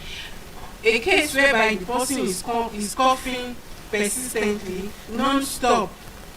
You should be cautious of yourself. I used to say it all the time. Let's be very, very conscious of ourselves. Let's just be how should I put it? Let's be very conscious. Let me say it like that. Let's be conscious of ourselves. When a person is coughing persistently, non-stop, this might be due to lung irritation. It might also be due to lung damage. Also, one of the symptoms, I said it earlier, blood sputum. When you actually mucus coming out of your mouth and there is maybe it might just be little blood inside. It might be a result of broken vessels or broken lungs. Broken vessels in the lungs. Also, when you are having night sweats, some people will be like it is normal. Some people you will be under AC and you will be sweating. You just have to be very cautious. It can be anything. It might not even be tuberculosis. It might be something else. So the immune system is fighting against this infection. When the immune system is fighting against infection, at that period of time, it's stressing your immune system. So there is a tendency for you to just start feeling that sweat coming out of your body, or a process whereby you just say that you have weight loss. It's because of these processes. Is it the fact that the immune system is fighting against the insane disease, or the fact that you are coughing and it is not stopping, or the fact that blood is coming out of your mouth? So this thing is very, very important. Or a process whereby the person is having fatigue. When there is stress, you are stressing your body system. So all these things are signs, are symptoms of tuberculosis, and we just need to be very careful of ourselves. We just need to notice ourselves. We just need to know that there are changes in our body at a particular point in time, which we have to be very, very cautious of. Regardless of anything, it might be small, it might not be even disease, but we just have to be careful. It might be something little, but in case whereby we don't stay cautious of ourselves, we feel there is no need, we just choose to ignore these things. And at the end of the day, it will lead to something that will not be curable. It will lead to something that will not be preventable. It will lead to something that is going to be a burden that such a person will carry for the till the person takes off. So how do you diagnose tuberculosis? Doctors don't rely on just one diagnosis. Actually, the one I actually know is MFB, that is Guiness part. Guiness part, it detects TB and drug resistance. This is a process whereby you will be given a small cup. They will ask you to, your early morning sputum, that you should put it, not spit. It is sputum that is coming out of your lungs directly. They will ask you to put it inside this small bottle, and it will be detected under a machine. That is the gene expert machine. So, and at the end of the day, this gene expert machine will tell you maybe the person is positive or negative. It will show a very high, if the person, and if it is low, if it is high, it will show it. And if the person is actually negative, it will actually show that, oh, this person, and it will show that tuberculosis is not detected. Also, we have chest X-ray. This helps to see the inner damage TB causes in the lungs from cloudy infection. This is a process whereby when the person, after doing your X-ray, is going to show it directly, like cloudy infection to actually holes in lung tissue. It shows the cavities in the lungs. It shows, okay, this person has TB, this person does not have TB, it is detected, it is not detected. Also, we have sputum test. This is a process whereby thick mucus produced in the lungs and airway, usually cough up, and has an infection. It is known to confirm bacteria in the in mucus. So the tests that are done for tuberculosis, we have the sputum test, we have the gene expert test, we have the chest X-ray, we have the mantle skin test. So this tuberculosis, how do we treat it? How can we treat tuberculosis? Yeah, tuberculosis, it is treated with the use of antibiotics. And these antibiotics used to take like 6 weeks or even more. But a case whereby a person that is diagnosed of tuberculosis decides to ignore, he or she is already taking the drugs, you're already taking these drugs. Maybe a case whereby you decide to skip the drugs, it usually used to affect the person. And at the end of the day, this can lead to the person taking the drug for his entire lifespan. So that is why it is very important for the person that is diagnosed with HIV, with tuberculosis. Like, if you actually start taking your medication, make sure you don't skip it at all. Because a case whereby you actually skip these drugs, maybe you actually decide, maybe after first 2 months you are taking it, okay, you can still manage, you start all over again. First 4 months you start taking it and you decide to stop taking this drug. It is not something that it is for a long period, it's just 6 months or more. It's not even up to a year. But a case whereby you just decide to just ignore, or you start skipping your drugs, start skipping your medication, at the end of the day, it might lead to drugs that will start taking for more than 2 years. So that is why people that are having that diagnosis of tuberculosis, they are under very strict supervision of taking the drugs all the time. So if a patient stops early, skips the bacteria, it becomes resistant. It's just like you taking normal antibiotics drugs that are not meant to take. And at the end of the day, when you need the antibiotics, it will not work again. A case whereby the person is already taking the drugs, and at a long run, he or she stops taking the drugs, and you have to start all over again. You should know before the drugs can actually start working, it should take a very long period of time because it's already resistant to the body system. So that is why it always takes a very long period of time before it will start working again. And to not think for the fact that after you start taking the drug, it is much more expensive to treat. It is much more expensive to treat because you just feel like, okay, just 6 months, I'm done. But you choose to ignore, no, to take a very, very long period of time. So how can we actually treat tuberculosis? What are the preventive measures of tuberculosis? Most of the time, it is always advisable. That is why if you actually have a baby, you can actually just, if you have somebody that has a baby, during their immunization, you see that they are giving them BCG. It usually prevents tuberculosis.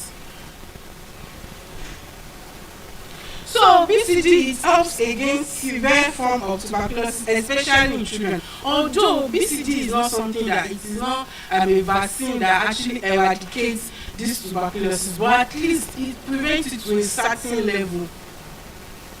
It prevents it to a certain level, especially in children.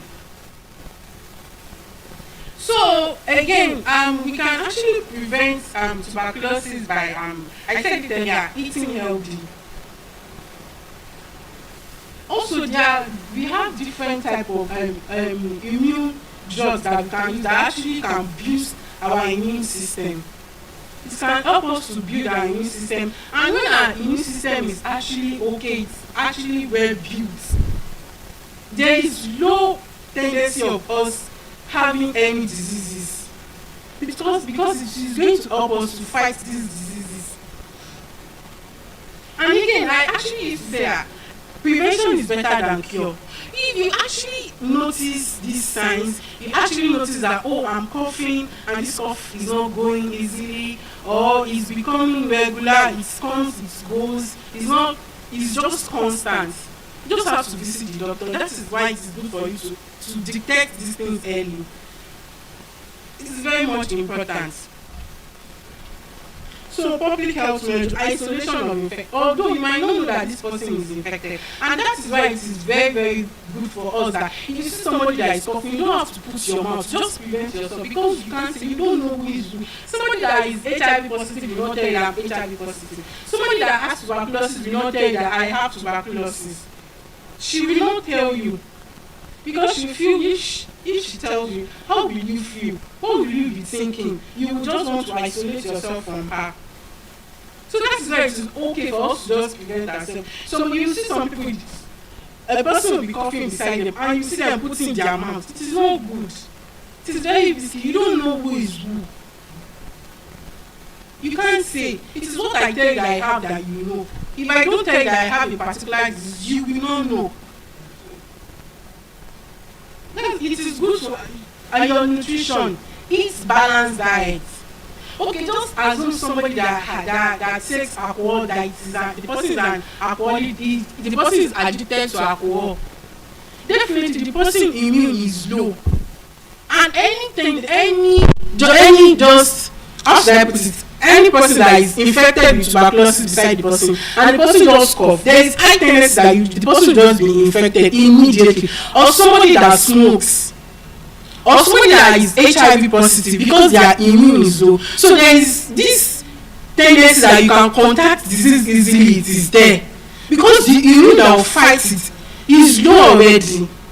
So it is okay. It is good. It is good to prevent ourselves. It is good to take care of ourselves. It is good to make sure that we are eating healthy. It is good to make sure that we should be conscious of ourselves. Visit the doctor even when you are healthy, when you are okay. You are not seeing any sign of illness in yourself. Regardless, visit the doctor. You are feeling this ash pain in your stomach, any sign, anything at all, visit your doctor. They will diagnose you and know what is wrong. They will tell you what is wrong. You don't have to visit a pharmacist. It's not even a chemist. A pharmacist can only tell you, can only give you the drug you should, but cannot prescribe drug. The best person that can actually prescribe drug for you is your doctor. They know best because that's what they study in school. So proper ventilation, yes. TB spread more in a crowded area. That is why I'm at one point during COVID-19, I can actually remember that they asked us to use our nose mask. So it is important for you to use your nose mask in a crowded area because you can't say, you don't know who is who. Anybody can just cough. It is important. A closed space that is just too small for even 50 people. It is much. Not talk of 100 people in that same space. So it is very, very advisable for us, most especially students in school, that they will be jam-packed in a laboratory or in the hall. No ventilation, nothing. They are just inhaling each other's breath. There is high tendency that they should have this infection.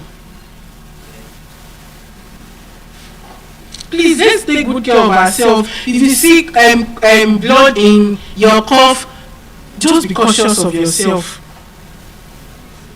Be cautious. Constant coughing, be cautious of yourself. We just have to take good care of ourselves. Eat healthy, eat balanced diet. Stay in a good environment. Be vaccinated. Our children, our babies, make sure they are vaccinated. They take this vaccine, this BCG. It is very important. I would like to conclude by telling us that tuberculosis is preventable. Yes, it is preventable, it is treated. You can prevent it. When you actually notice sign in your body, you can prevent it. When you visit the doctor will tell you what to do at the right time. It is treated. It can be treatable, yes. It is curable. When you actually detect it, the doctor has confirmed that, okay, you have tuberculosis. And you take your drug, you don't skip your drug. You take your drug at the right time. The time that the doctor asks you to take it, you take it. You are not dodging to use your drugs. So it is curable. The real challenge is awareness. Yes, let's tell people around us. Let them know that tuberculosis is real. It is real. If you are seeing somebody that is coughing, tell the person to close your mouth. Because they don't know.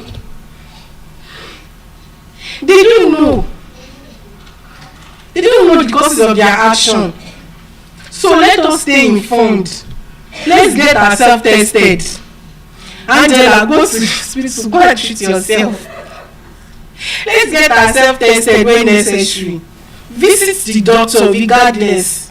It might just be little change.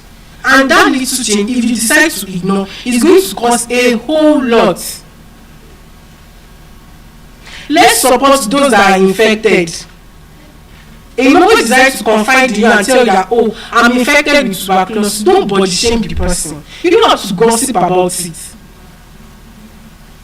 Let's support each other. Advise the person, have you taken your drugs? And as I always say, health is wealth. You can't replace your health with anything. Let's make sure to take care of ourselves. Stay healthy. Drink water, because water is very important. Stay hydrated.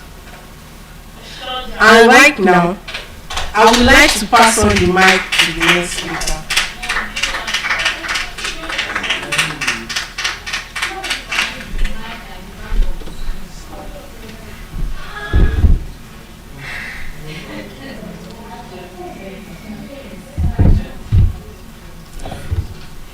Good morning, everyone. Good morning, Dr. T. I remain Taiwo, or generally Dr. T. And this morning, I have chosen a particular topic that would seem somewhat ironic to what we are trying to achieve. And the title of the speech is Silence is also speech. Silence is also speech. Now, my introduction was going to be me coming up to the podium and actually keeping quiet and staring at us. But then, unfortunately, that could affect our attempts because there's a minimum number of seconds for which a speaker must be quiet. But then imagine if I had done that. Imagine if coming up here I had actually remained silent and looked at us all. Imagine how uncomfortable some of us would have become. Imagine how uneasy the atmosphere would have been. And that is exactly because even though nothing has been said, something is being communicated. You begin to have thoughts in your head. What is it? What is happening? What is he trying to do? Has he forgotten his lines? Does he not know what to say? Is he scared? These, among other thoughts, are the kind of things that could go through our mind if I had done that. And so that's why I've decided that I was going to share the speech that silence is also speech. Now, I would like to start by reinterpreting our definition or the conception, or better still, the misconception around silence. Now, we would usually think that speech is presence and silence is absence. Word or speech is the presence of a person and silence is the absence of speech. Now, while that seems like it is correct, I dare say it is quite wrong. It is quite wrong to say silence is the absence of speech, because many times our silence is actually communicating even without a single word being said. And so we cannot say silence is the absence of speech. Silence is not always empty. Sometimes silence could mean agreement. Silence could mean disagreement. Silence could mean control. silence could pass, in some cases, way more deeper messages than actual speech could. Now, I would like to use a very personal example to illustrate the point here. Now, for instance, I will use two examples. The first being something we all probably could relate with. The second being something that I personally have related with. Now, the general example first. Imagine a situation, one where as a female or a woman, you have gone to visit a male, and it's meant to be a casual, platonic visitation, and perhaps the idea is Netflix and chill. Perhaps you have nothing in mind, and then in the whole time of spending time together, he begins making advances at you. He begins touching, and his hands begin wandering where they shouldn't be. And if you're uneasy, if you're uncomfortable by it all, and you actually do keep quiet, you actually are silent, would you then say you have not communicated? Would you then say, I asked him to stop but he did not stop? Would you then say, I expected him to read my expression? Silence in itself is communicating a message. Silence, again, is not the absence of speech. It is a form of speech. And sometimes that form of speech can pass a different message than we might intend. Now, the second example I would like to illustrate this is silence as a form of speech that could actually pass a positive message. Now, I want us to understand that in all of these, when we say silence in itself is not the absence of speech, it is a form of speech. It is not necessarily always in the negative connotation. It doesn't always have to be negative. Yes, silence as a form of speech could be negative. It could mean you are accepting to something that you're not accepting to, or that you're not comfortable with. But at the same time, silence could also be positive. But the next example would still be a situation whereby silence could pass a negative message. Now, about a week ago, like I shared here last week, I was attacked and robbed in Lagos. And then, one major reason why that event did not escalate into something much more drastic or fatal was because of the fact that I refused to be silent.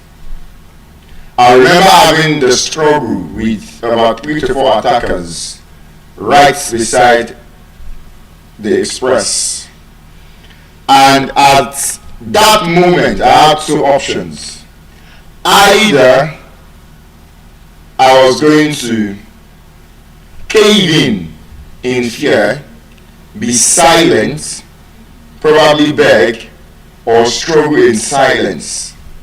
Probably try to negotiate with my attackers.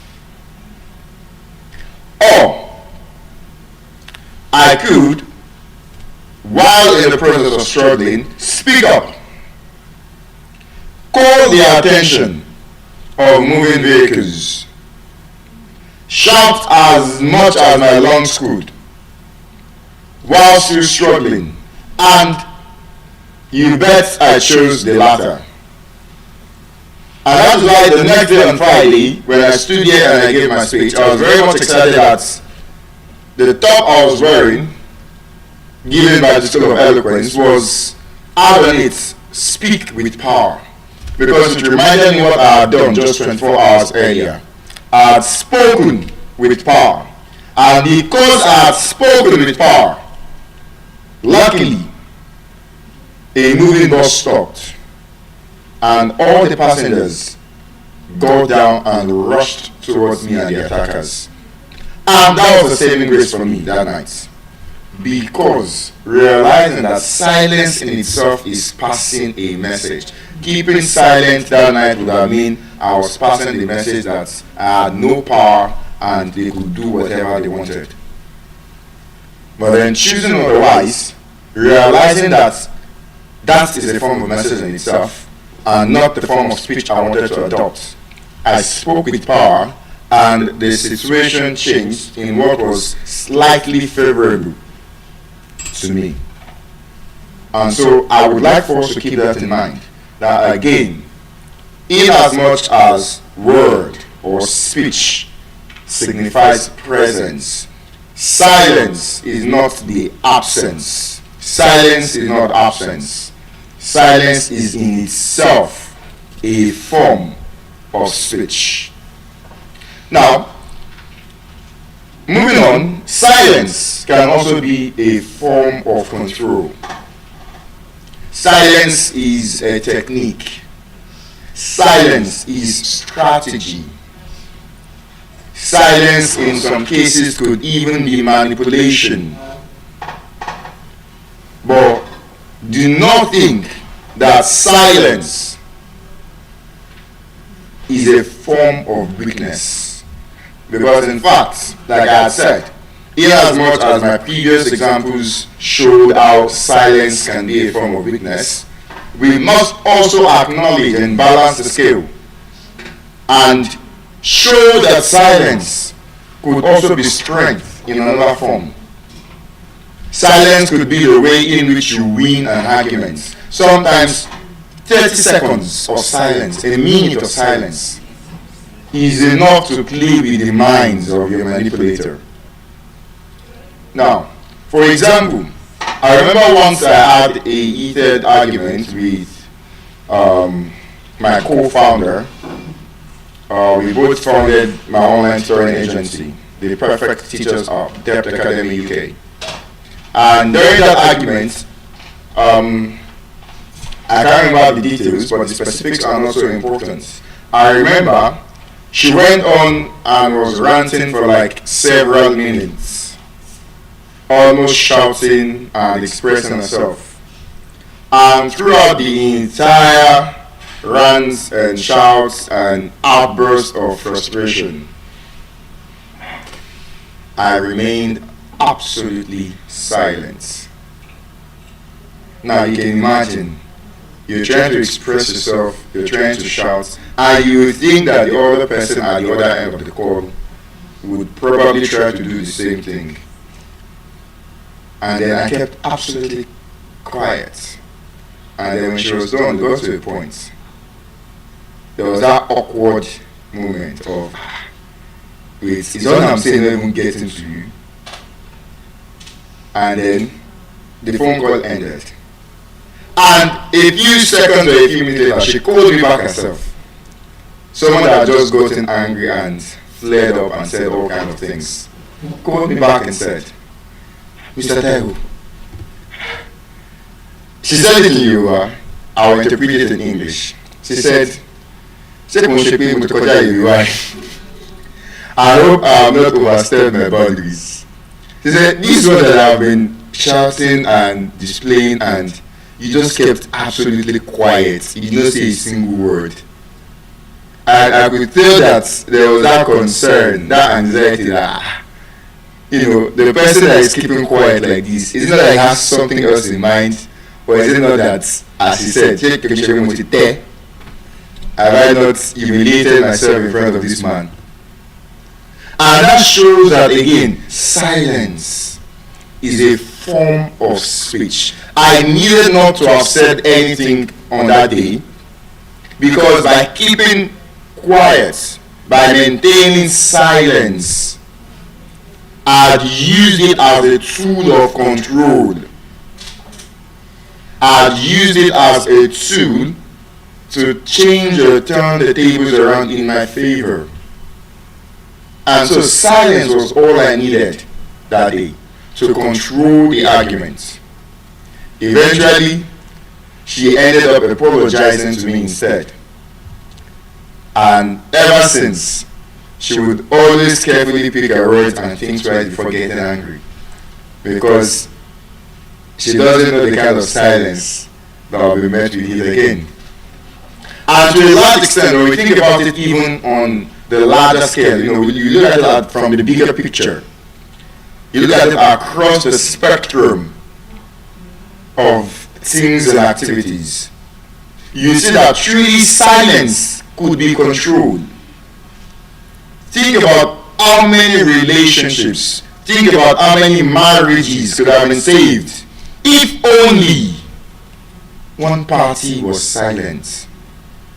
Think about how many friendships, think about how many families could still be together today if only silence had been used as a form of control.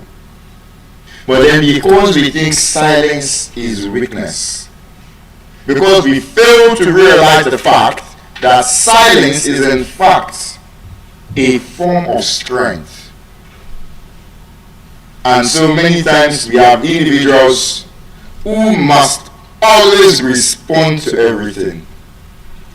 There are some of us that if we have not said what is in our mind back, you just feel like, no, he can't talk to me like that and he will go just like that. No, she can't say this to me and she will go just like that. And in as much as it is good to express ourselves, in as much as that is a very, very good virtue, the fact remains that sometimes silence is controlled and silence is more powerful than any word you could ever utter. And so maybe today some families will still be together if only silence had prevailed. Maybe today some marriages would have been saved from that divorce. The parents could still be together if only one party had been silent. Maybe today some friendships could still be blossoming if only again silence had prevailed. And so one thing we must understand is that the person who controls silence controls the room.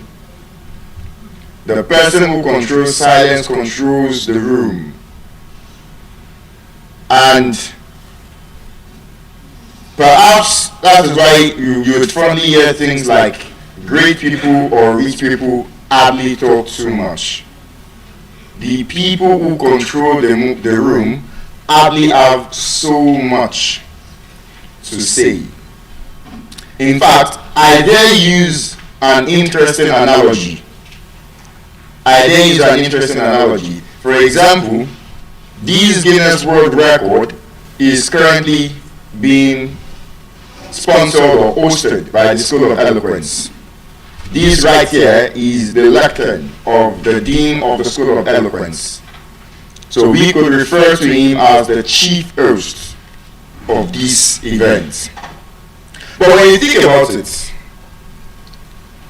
how many times has the Dean himself spoken? Some of us have even spoken way more times than he has. In fact, at the hostel just yesterday, I was having a conversation with some of the guys, and then we were talking about how much some of us have spoken, and I casually said, in fact, some people must have spoken over 17 times. And then someone in particular said, I don't think so.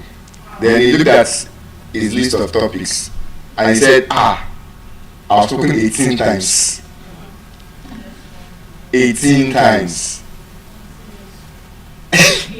Surprisingly, that's an accurate guess.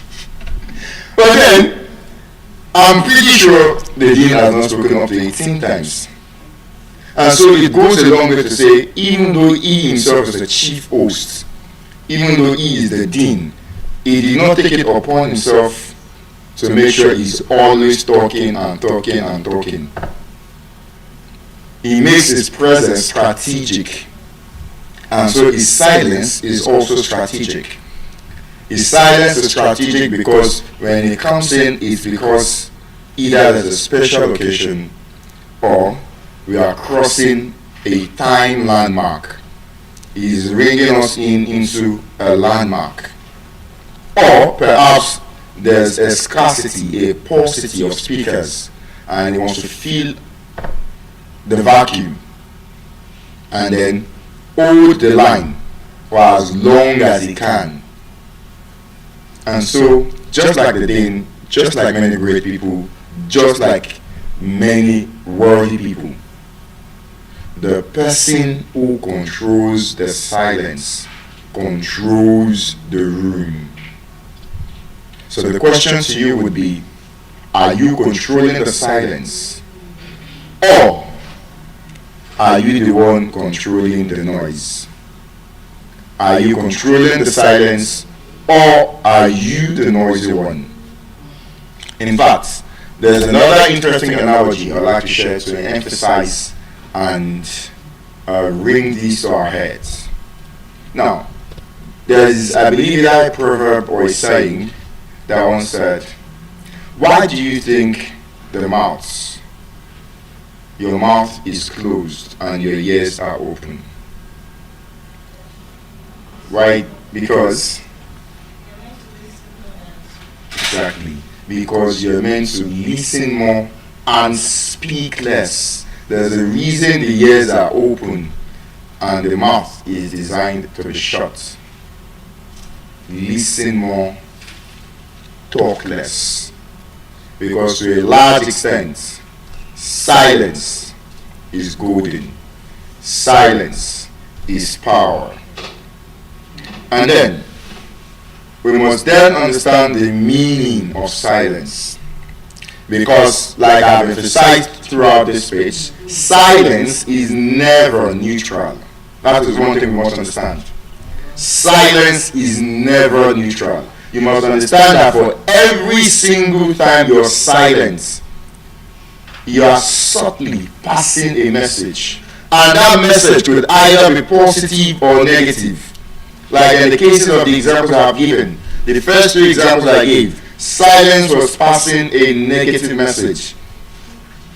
It was you signing to something you were not accepting. So you must understand that silence is never negative. There is always a meaning behind silence. And so silence is layered into different meanings. The first meaning, silence as agreement. Silence could be agreement. It could be agreement in the example I gave at first. When you're being exploited, when you're being bullied, when you're being abused, when you're being cheated, and you're silent, do not think you're being neutral. What you're doing is you are indirectly appending your signature to such treatment. For every single time someone does something that you do not like, and you're unable to speak up, and you keep quiet, you're maintaining silence, understand that you are agreeing to such treatment. For every time there's a form of abuse, bullying, exploitation, you are agreeing to such. And that's one of the situations we're facing as a nation. We're at such a stage whereby the people are unable to talk. We have normalized certain forms of suffering. And so, no matter how expensive things become, no matter how terrible the situation of the country becomes, no matter the exploitation, the brutality, the abuse, and all sorts of social vices, no matter how much they have increased, in as much as we remain silent, we must understand that we are not being neutral. When it comes to silence, there is no middle ground.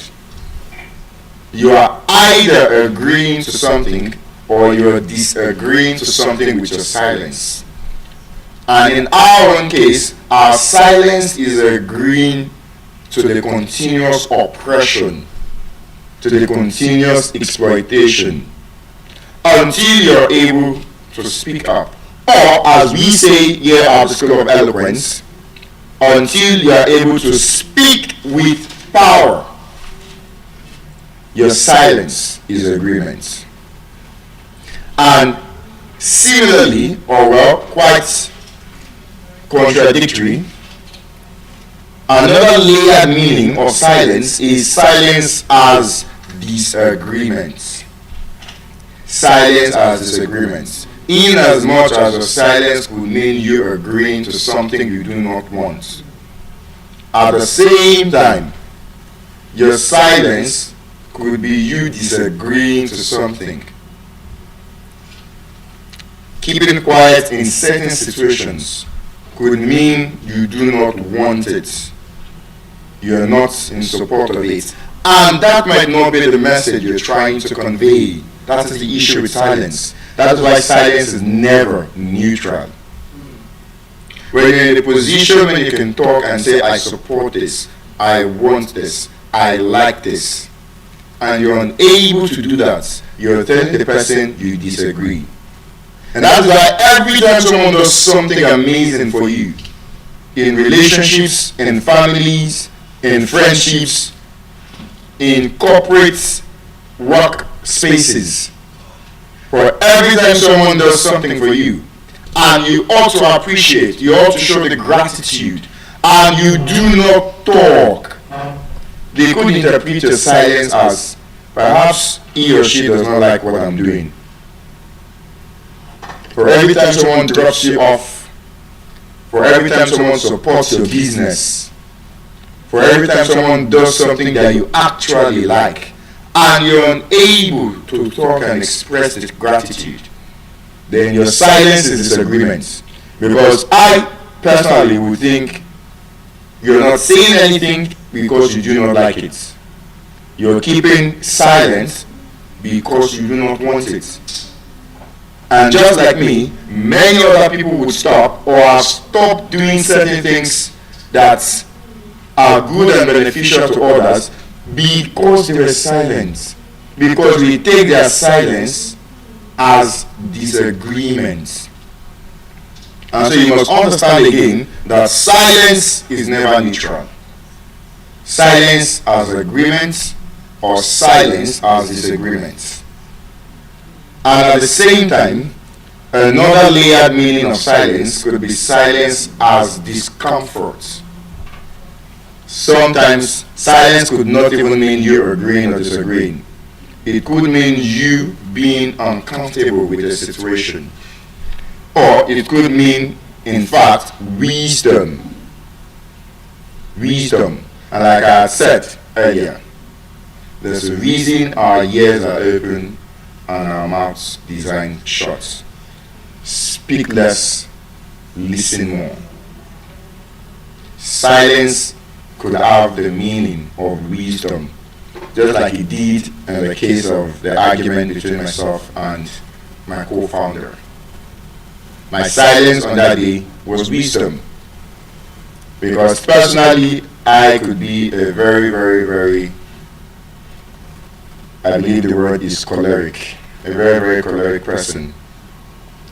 But on that day, for some reason, because when you understand the value of a relationship, when you understand how much you still have to gain from a person or an event or a situation, then you understand that silence could mean wisdom. Me responding on that day could have escalated the entire situation.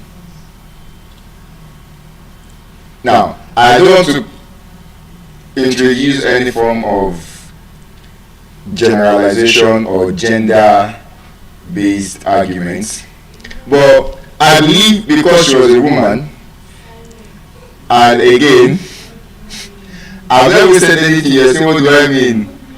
I believe perhaps because she herself said it, and she said, Mr. Taiwo, honestly, your wife is really going to enjoy you. Because you see the way I've been shouting and talking and you're just silent.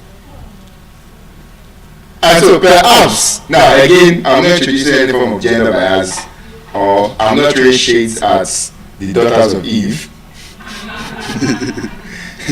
But then, perhaps, because I understood the fact that, okay, in as much as she was expressing herself and it was a heated argument, I understood that we still had many more meaningful collaborations to do together. I understood that I still had a lot to gain, she still had a lot to gain from me. It was mutual benefits.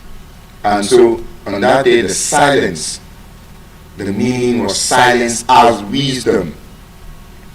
And I think of all the different meanings, of silence, I think silence as wisdom is the most important one.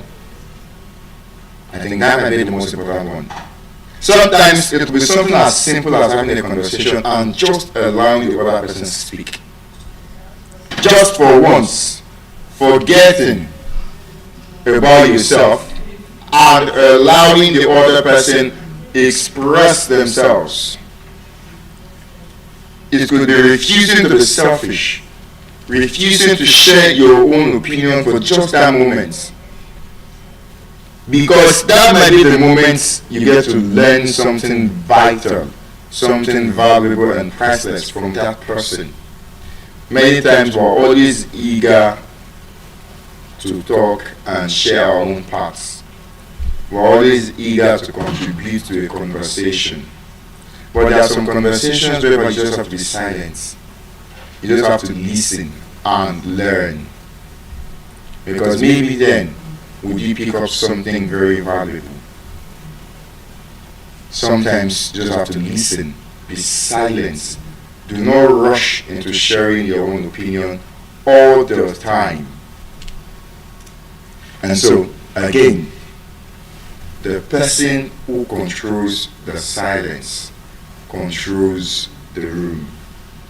And then there's the relationship, there's the convergence between silence and intelligence.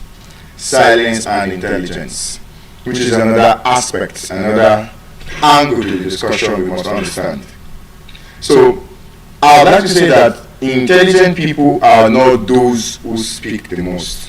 That is something we always misunderstand. And this is building up.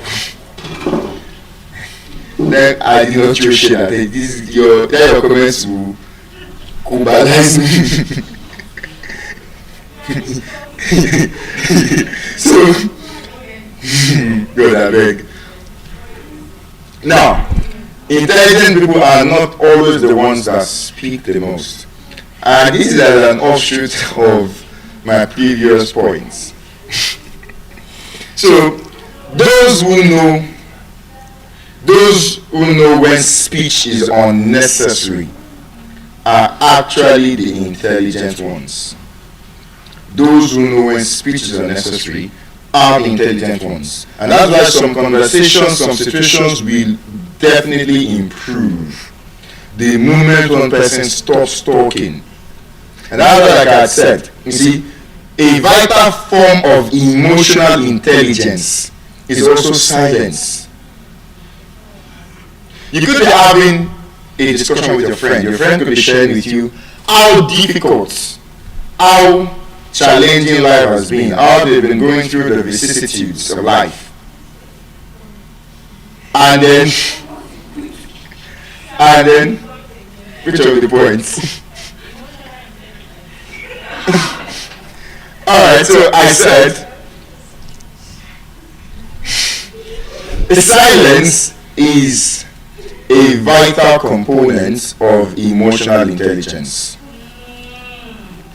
And knowing when to talk or knowing when speech is unnecessary,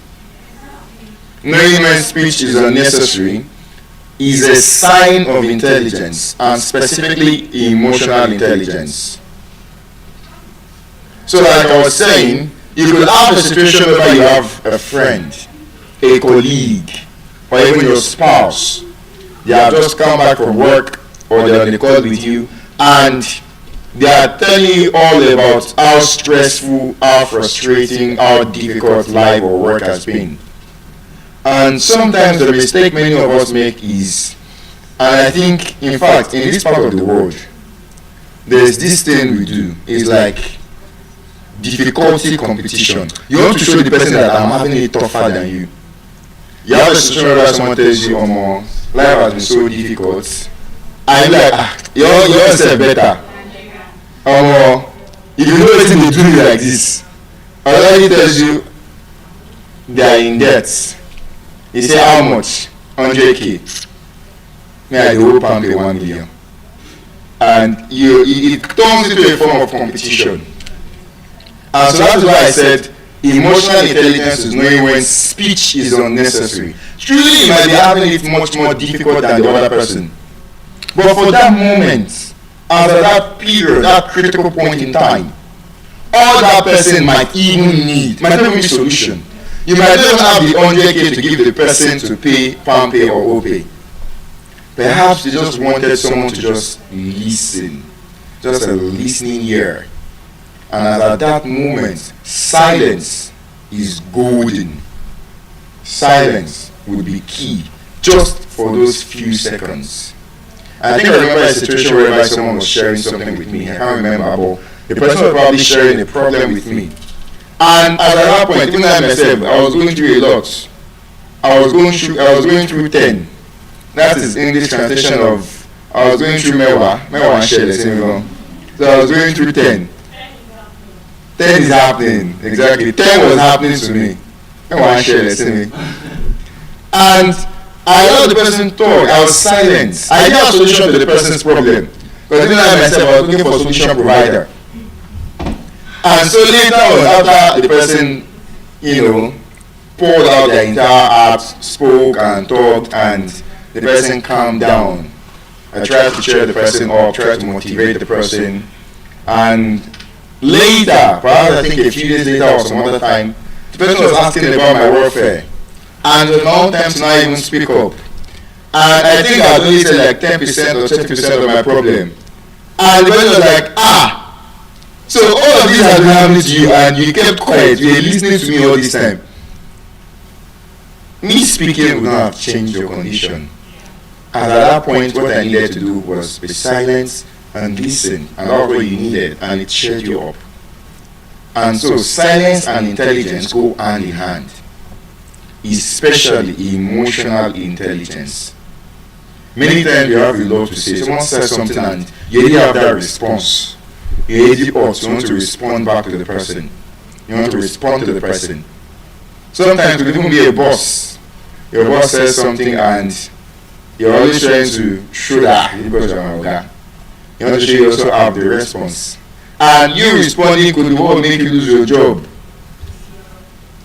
In fact, I remember once I was working with a guy, still part of the days of my humble beginnings, even though I'm still in my humble beginning. And it was a writing gig. I was writing for him.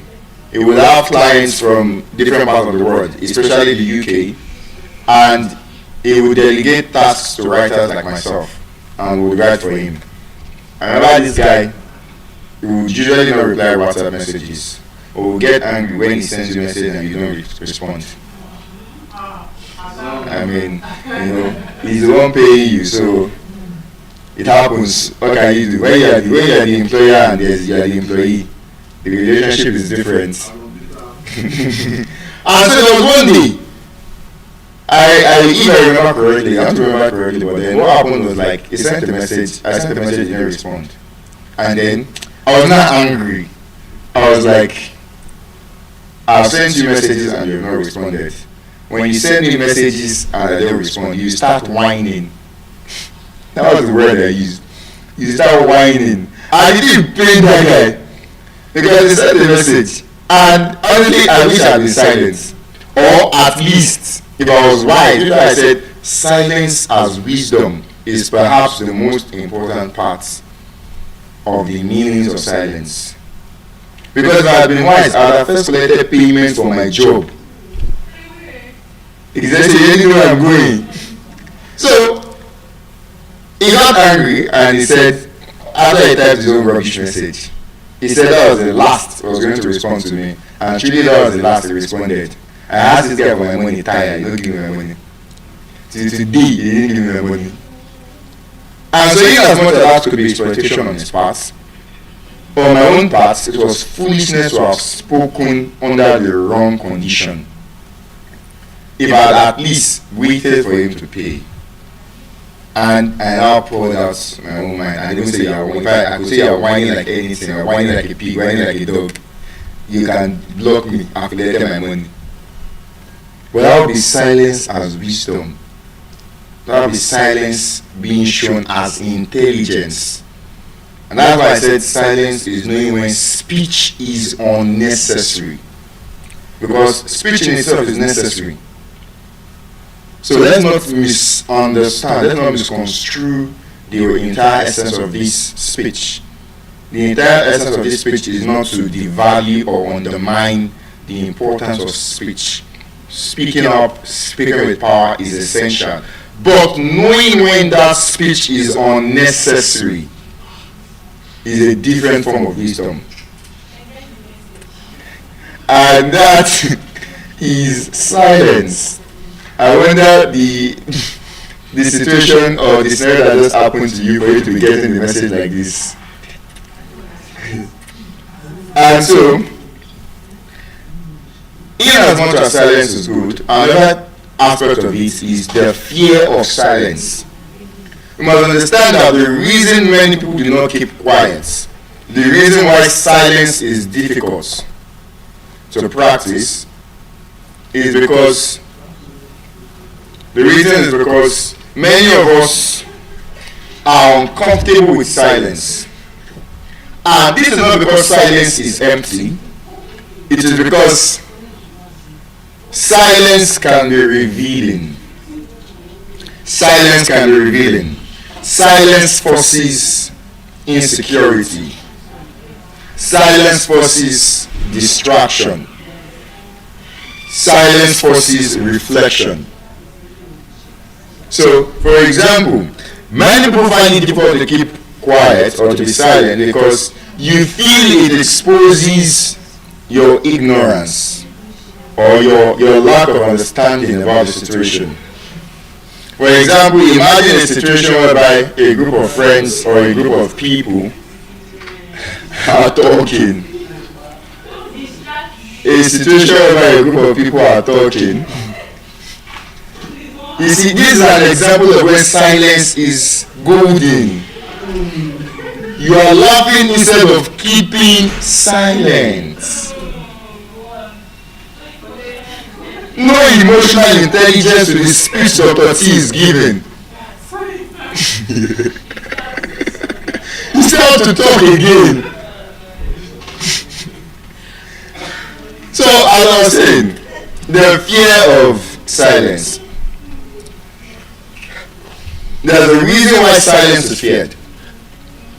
One of such situations is silence forces reflection. It forces insecurity. It exposes distraction. Now, for example, take a situation whereby a group of friends are talking, or a group of people, probably work related or anything. Silence is good in harmony. Silence is golden. Silence. That speech and laughter is unnecessary. Emotional intelligence. And so, imagine such situation, and there's a discussion about the subject matter, and you do not have enough knowledge about that thing. Or, for example, they are discussing football. And because you don't want to feel left out of the conversation, because you don't want to feel like you don't know about the subject matter, you don't want your ignorance exposed, you decide to talk, them to contribute. It's not as if I'm just keeping quiet or I'm just silent. And so you speak, and then your silence exposes your insecurity. or you find yourself in the midst of wealthy people, and because you are hearing them talking about how business is moving, how everything is going fine, and people that are talking about pulling off deals of 500 million naira, 1 billion, $6 million, and because you also now want to talk, you open your mouth and you mention how you are doing 50,000 naira, 100k in sales. It instantly exposes your insecurity. It instantly exposes that you are not on the same level as they are. And so, it shows us that even though noise protects us from our thoughts, even though noise can protect us from our thoughts, silence confronts us with it. Silence confronts you with your thoughts. And my penultimate point would be that silence could be the ultimate power even in communication. And communication this time around, I'm talking about skilled communication. Silence is not accidental. Silence is strategic. As speakers, as public speakers, as eloquent speakers, silence should be strategic in all of your speeches. For example, if you might have observed, even during this speech, there have been instances, several occasions, when I have deliberately maintained silence, keeping quiet to allow the points to ring into our heads. So even as a communicator, even as speakers, public speakers, you must understand the value of silence when you're speaking. When you want your audience to appreciate a particular point, when you want to emphasize a particular message, you must know that silence is strategic. Know when to keep quiet, know when to be silent. Sometimes all it takes is passing your key points and then being silent. And from somewhere in the room, out of that silence, you just say, or clock it, because your silence was strategic. Your silence was not accidental. So in both public speakings, even in negotiations, in conversations, you must understand the power that silence holds. Sometimes we'll just be negotiating and then you just keep quiet, and the person is wondering what is going through your mind. Know when to use silence strategically in skilled communication. And that's why the person who speaks first often reveals the most. The person who speaks first often reveals the most, and the person who keeps quiet, the person who listens, often learns the most. So you must ask yourself, how much have you been keeping quiet? How much have you been maintaining or utilizing silence?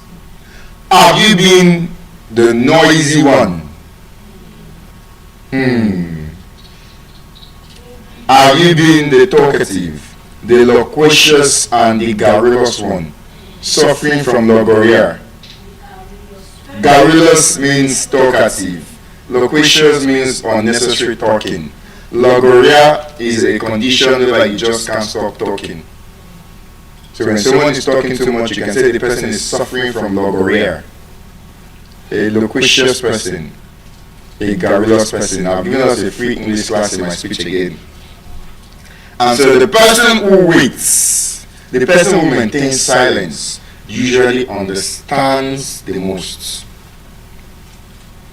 And even on a larger scale, we must understand that there are cultural and social dimensions of silence. In some culture, silence is regarded as respect. And that's why, for example, as a Yoruba man, I wish today was the day I was wearing my usual trad.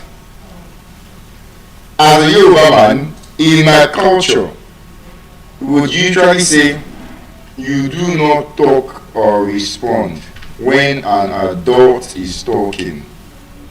Although that's a debate for another day, but then as the cultural and social dimension of silence, it shows that silence is regarded as respect in some cases. It shows that even though some perceive it as weakness, some see it as respect. And so we must also understand that silence is not just personal. Silence is contextual. Silence is not just personal, silence is contextual. The context, the setting within which you find yourself will determine if your silence is strategic or if your silence is merely just a perverted form of stupidity. So we must also understand the cultural and social dimensions of silence. You can't be at a burial and while everyone is mourning, that is the time you remember to talk that the deceased was owing you money. You can collect your money after the entire ceremony. We'll find a way to collect it. You can't go to heaven with my money, please. So, but then it shows that silence is not personal, it is contextual. Understanding the cultural and social dimensions of silence. Understand that in some culture, it is respect. And at the same time, in some cultures or in some contexts, it is disrespectful. Because even the same Yoruba that say you do not respond to talk when an adult is talking, if that same adult finishes talking, and you're just looking, and you don't say anything or acknowledge, then you can hear something like,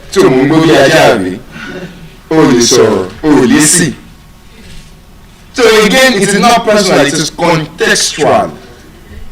Understand that silence is contextual. The context will determine if your silence is respectful within that culture or dimension, or if it is otherwise. So, not everything that is being said is always meaningful. Not everything that is being said has to be said. Silence could carry more power, could carry more meaning than any word that you could ever say. And so, when next you feel that urge, to speak, you must always ask yourself, is this necessary? Or am I just being afraid of silence? Is this necessary, or am I just being afraid of silence? And so I would hope that in the entirety of this speech, if at all there's something that you must pick up, or if at all there are a few things that you must pick up, you must understand that number one,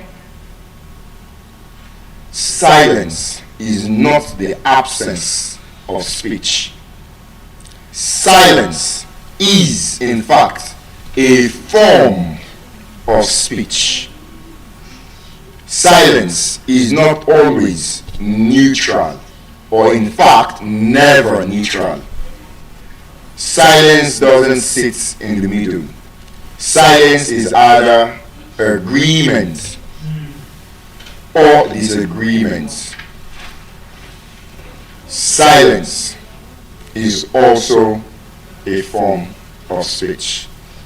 And with that being said, I would like to say thank you very much for being a very silent audience.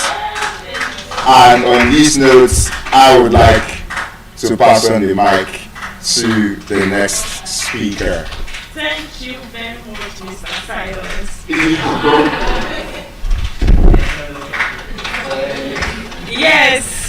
a great privilege to be here once again, and I really wish I can practice that silence at this moment, but the exercise has to continue, and we have signed for a long stop speech.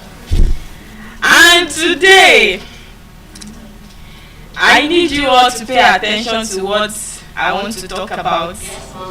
My live audience and whosoever is watching anywhere in the world, I want to say good morning, Nigerians, Africa, and the whole wide world. There was a time in my life that I did not know what I was doing. Tap your neighbor, say, listen to what she's saying. Listen to what she's saying. Thank you. I said there was a time in my life that I didn't know what I was doing. I was not sure. I just knew that I wanted to do something extraordinary. I just knew that something in me is just demanding for more. Beyond the knowledge I have, beyond the exposure I have, just to develop myself, I just want to leave my shell, I just want to grow, I just want to advance. But right at that moment, I could not connect any dots. I was just there.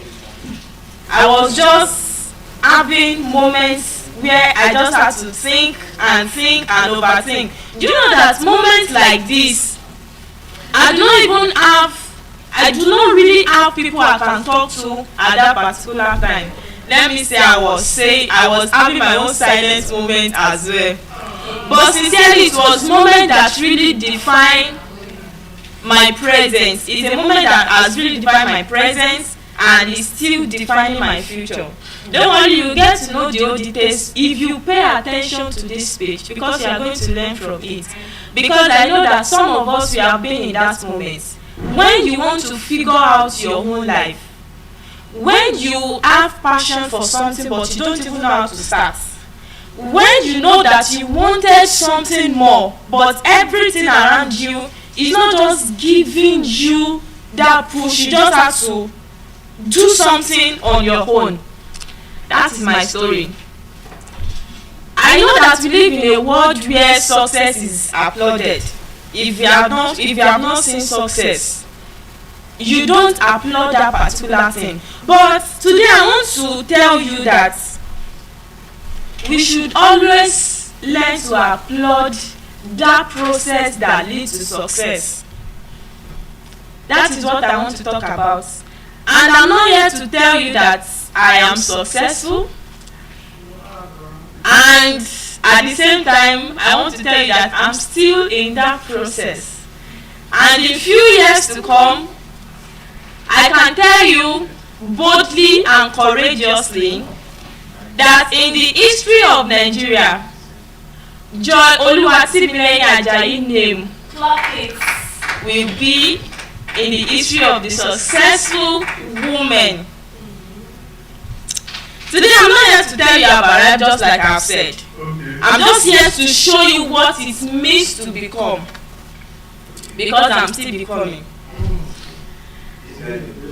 Becoming the process nobody talks about. It's actually a process that nobody really talks about.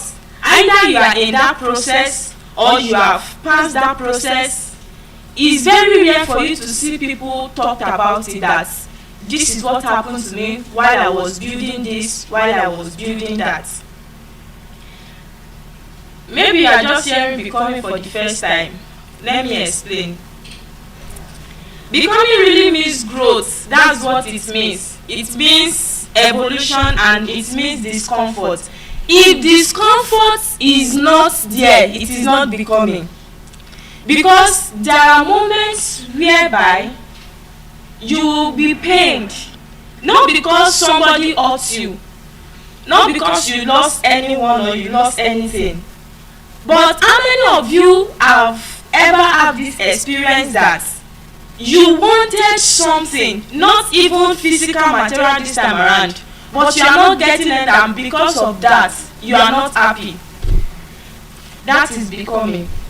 And it's even more than that. And I know that so many of us seated right here, we have stories. So many speakers that have mounted this stage to speak to us about one or two things, they also have story as well. But I just choose to come and share with us today what the process looked like.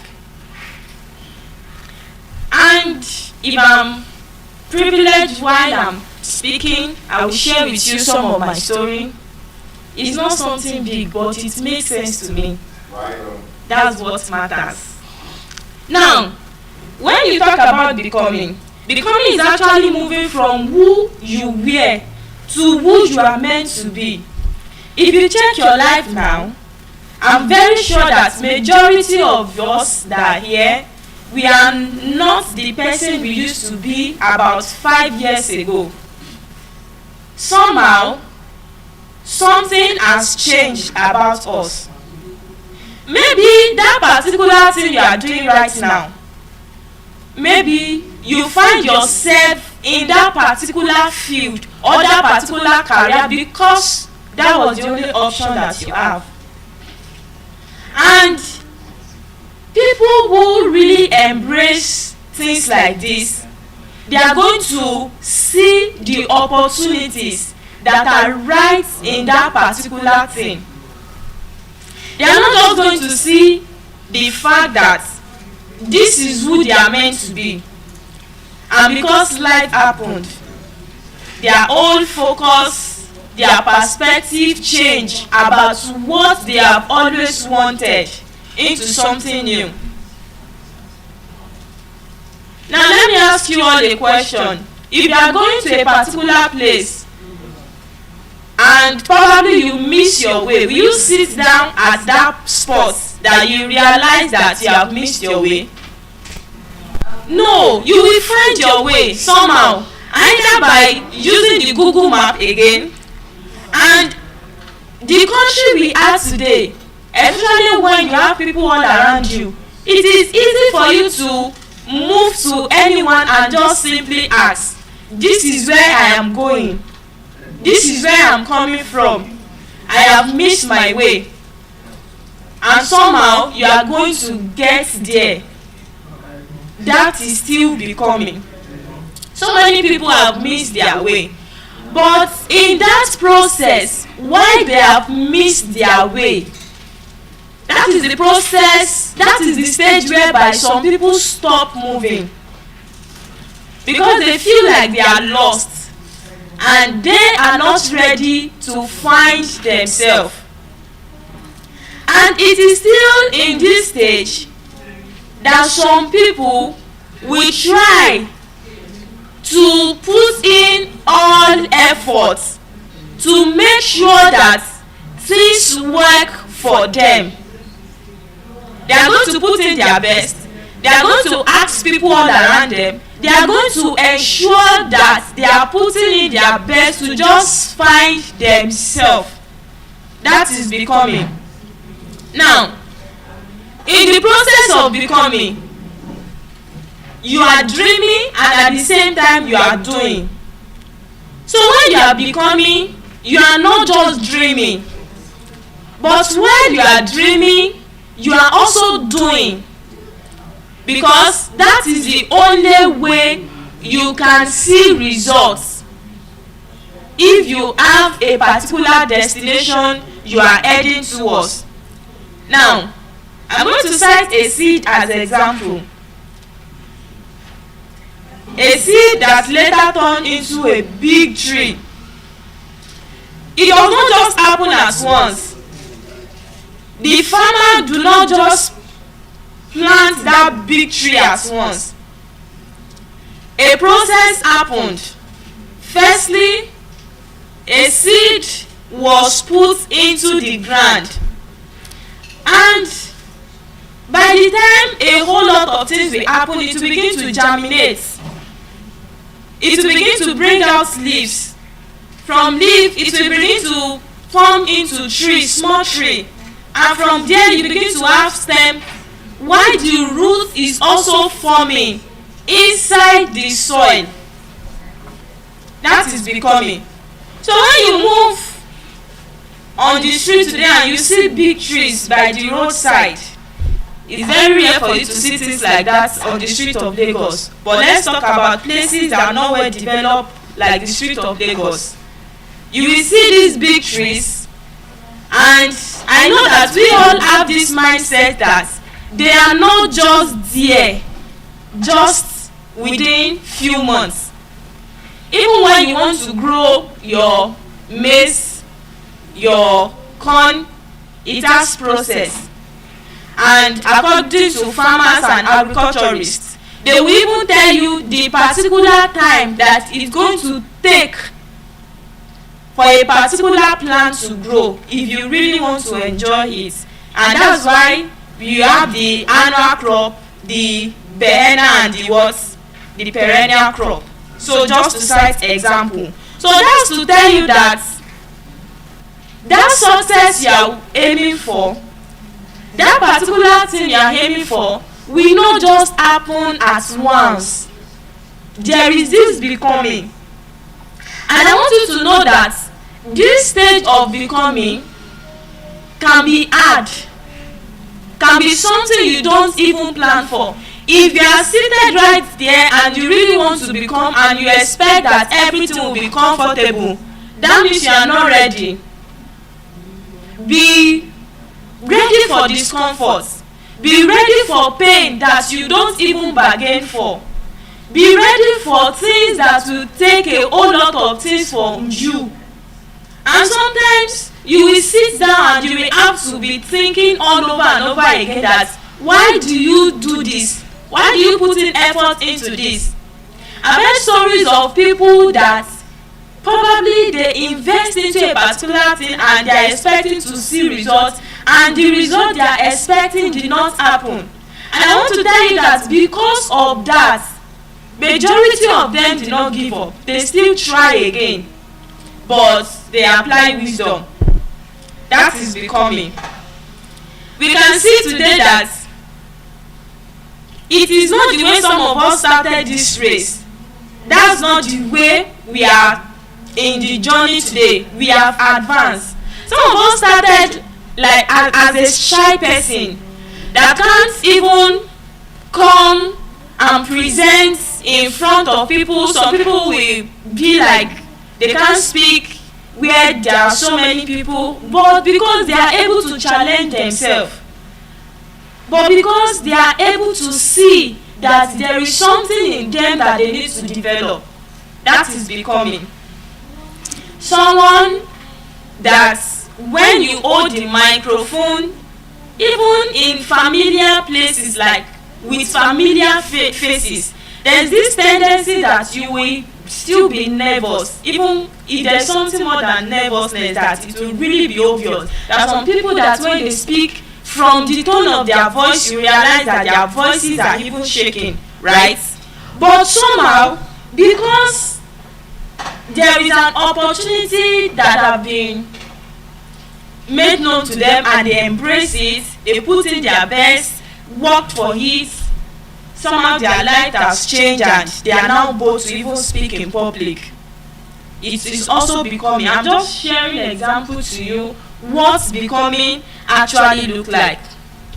Now, let me make it more relatable. I know that there are so many of you that probably you have studied maybe a particular course that is not what you actually wish for initially. Do you because of that and say I will not go to school again? No, but you embraced it. You put in your best and you still graduated well. And while you were studying that course of study, you realize that there is something that people are missing even about this particular thing, and you were able to bring something out of it. And you are still building. You are still in that process. That is becoming. Many times that I have come to speak on this stage, I I have told you that my name is Joel Atinleye Ajayi. I'm a public health advocate. But the truth is that I did not just start calling myself a public health advocate just like that. It started from somewhere, and I'm going to be sharing the story with you. So pay attention. It's just a very short story, but I want you to learn something from what I want to share with you. And that is my speech this morning. That's what is focused on. At first, anytime I see medical practitioners, I'm always drawn to them. There's this attention that I'm going to pay to them, and I just love it. I just love being in the health space. But somehow life happened and I did not really get what I wanted. But because of that, I didn't just sit down and fold my hands and say, because I did not get what I wanted, I am not even going to try or even going to still do something. And one resolution I have in my mind is that, guess what? I told myself, and I still always remind myself, that irrespective of anything, this thing that I have laid my hands upon, I am going to be the best in it. It's not just academically, but in that particular profession, I'm going to put in my best, and I'm going to do it as much as I have the strength.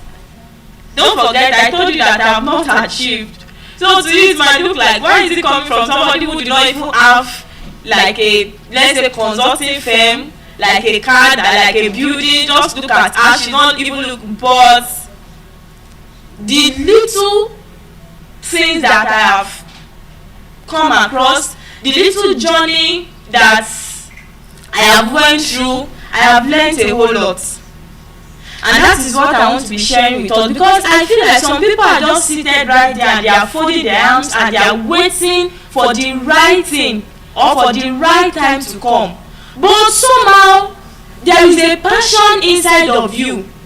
But somehow there is something within you that is stirring you up, but you just fold your arms and you are like, you don't want to do it. And you know what is happening? That passion is dying gradually. That thing in you is dying gradually. And you don't know if it is that thing that you are going to do that will transform your world. Like that. Now, as at that time, I sat down and I was thinking about my life. It was a positive thought, actually. Then I started having some thought that, okay, I want to go into writing. That was how it started. I said I want to go into writing. Then the very first thing I need to understand is that I must have a niche, right? If you want to go into writing, that what type of writing do you want to do? I always have this vision that I just want to do great things, but I don't even know how it's going to happen. And like that, there was a time I was even writing a book. Till now, if I still see the exercise book, I will just look at it, because I did not finish it and I did not even have the inspiration for that book again. I stopped halfway. That's part of what I'm saying. If I had continued, maybe I would have published the book now. Now, at that time, I said I wanted to do writing, and the type of writing I wanted to do is something that I can send out to people. They will read, they will learn from it. Okay, later I develop into the writing whereby organization will call me, I should write for them. I just had this type of thought. Then I sat down and I was like, what niche do I really want to venture into? Then I look at my inner self and I was like, what is that thing that I have passion for? What is that thing that if I have the opportunity and I develop myself in this line, in this field, I will do better? Guess what? I realized that it is this health environment and all of that. Then there is this clause that I started having. You know, when you are thinking, you should think left and right, isn't it? Look at the positive, look at the negative. At that time, I not thought of it that I did not go to medical school. I did not even have this thing. I just thought of so many things. I might not be saying some of those clauses, right? But I knew with myself that it can be impossible. Then I I was still having this passion in me that I just want to do this particular thing. Now, this is where having good people in your circle come in. And the very first person I discussed this thing with, guess what? The person was like, you can do it. You can do what? When I simply know that it will take a whole lot from me. When I simply know that I don't even have the right resources now. I'm not even talking about money. When I mean resources, I mean knowledge. Because for you to put down things into notes, into writing, it must be something that when people see, when people read, they will love to come back, isn't it? You don't know that they will read the first line and they will disappear. You understand?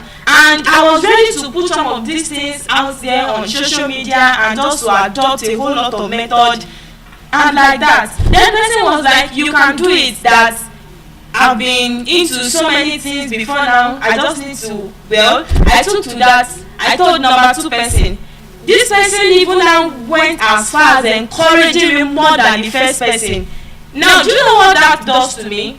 It started to boost my morale.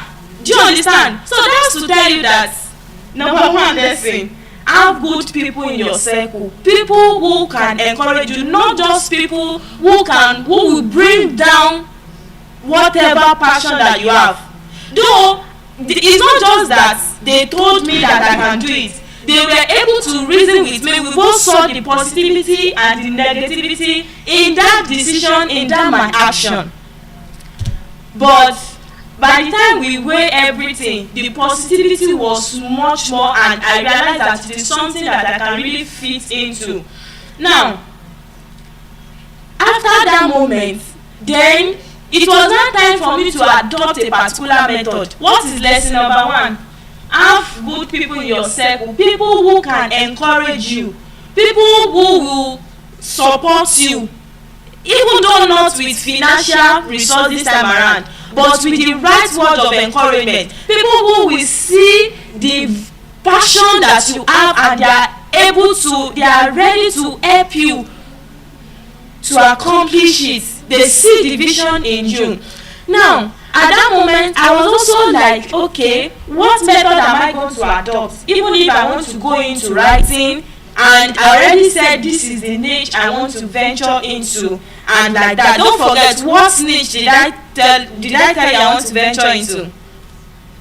You are not following me. Else, thank you very much. Now, yes, thank you very much. Now, at that time, there was ASUU strike, and at that moment it feels like, okay, the strike will be over very soon. Who remember the 2022 ASUU strike? Very good. At that moment it was just a month. I thought everything will be over very soon. Then it was extended to 3 months. While in that moment I thought of something. I said, what if I utilize this moment and just do something that will like help me to just fast track all of this vision and everything that I said that I have. That's how I registered into a pharmacy training, like just, you know, the regular apprentice stuff, not like pharmacy school. Like you go to a pharmacy store and you learn, they will teach you some basic things and the likes. So that was how I started all of those things. And while I was there, do you know that bold step that I made actually like enlightening me more, and I now developed even more greater passion for what I really want to do. Now I now find myself in a health space. Now this is what happened. Anytime I'm in the pharmacy, I see people, they will come around, they will say they want to buy drugs. But I now have a boss that will not just sell out drugs to them. He's going to sit them down, ask them questions, more like counseling. Do you understand now? So he's educated himself and his wife. So I see all of those things and I was learning. Then guess what? I now develop another passion still in that health field. And I feel like, okay, I can go into something like this. So my vision is something that it was not even looking realistic until now. If I still tell you something that I have in mind, you'll be like, it's like you don't know what you are doing. But for real, That's what becoming can look like sometimes. Then I picked up something else from there again and matched it with the first initial vision that I had. Okay, as time goes on, I started coming across different type of ailment, different type of drugs. I was exposed to so many of them, what they are being used for. Okay, this is the way doctor handwriting look like to interpret it and all of those things. Then the strike was over and we went back to school. That was after about a year, right? That said that my old 1 year was not a waste. I did something and I am grateful for that. So after that time, going back to school, I remembered what I had during ASU strike and before that time, and the passion kept coming. Then I felt having the urge that I just need to start something, and I started something.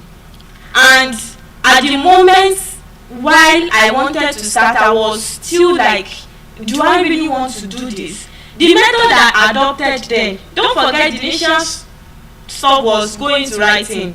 I started it. Then the very first time that I used Canva, I just bumped into that app. I was trying to look for so many things, and I adopted using flyer, like a graphic design, that okay, you just write something like heading or whatever thing you want to talk about, or maybe give a kind of pictorial stuff and just put small writings and send it out to people, let them read it. That was the way I started. Then I started it even still doubting myself. I started it, people questioning me. I've seen people come to me and the very first time that I started, and this was the method I was adopting. By the time I finished editing on my Canva, for example, maybe what I want to write, maybe my topic is eat good food. Let me just cite that as an example.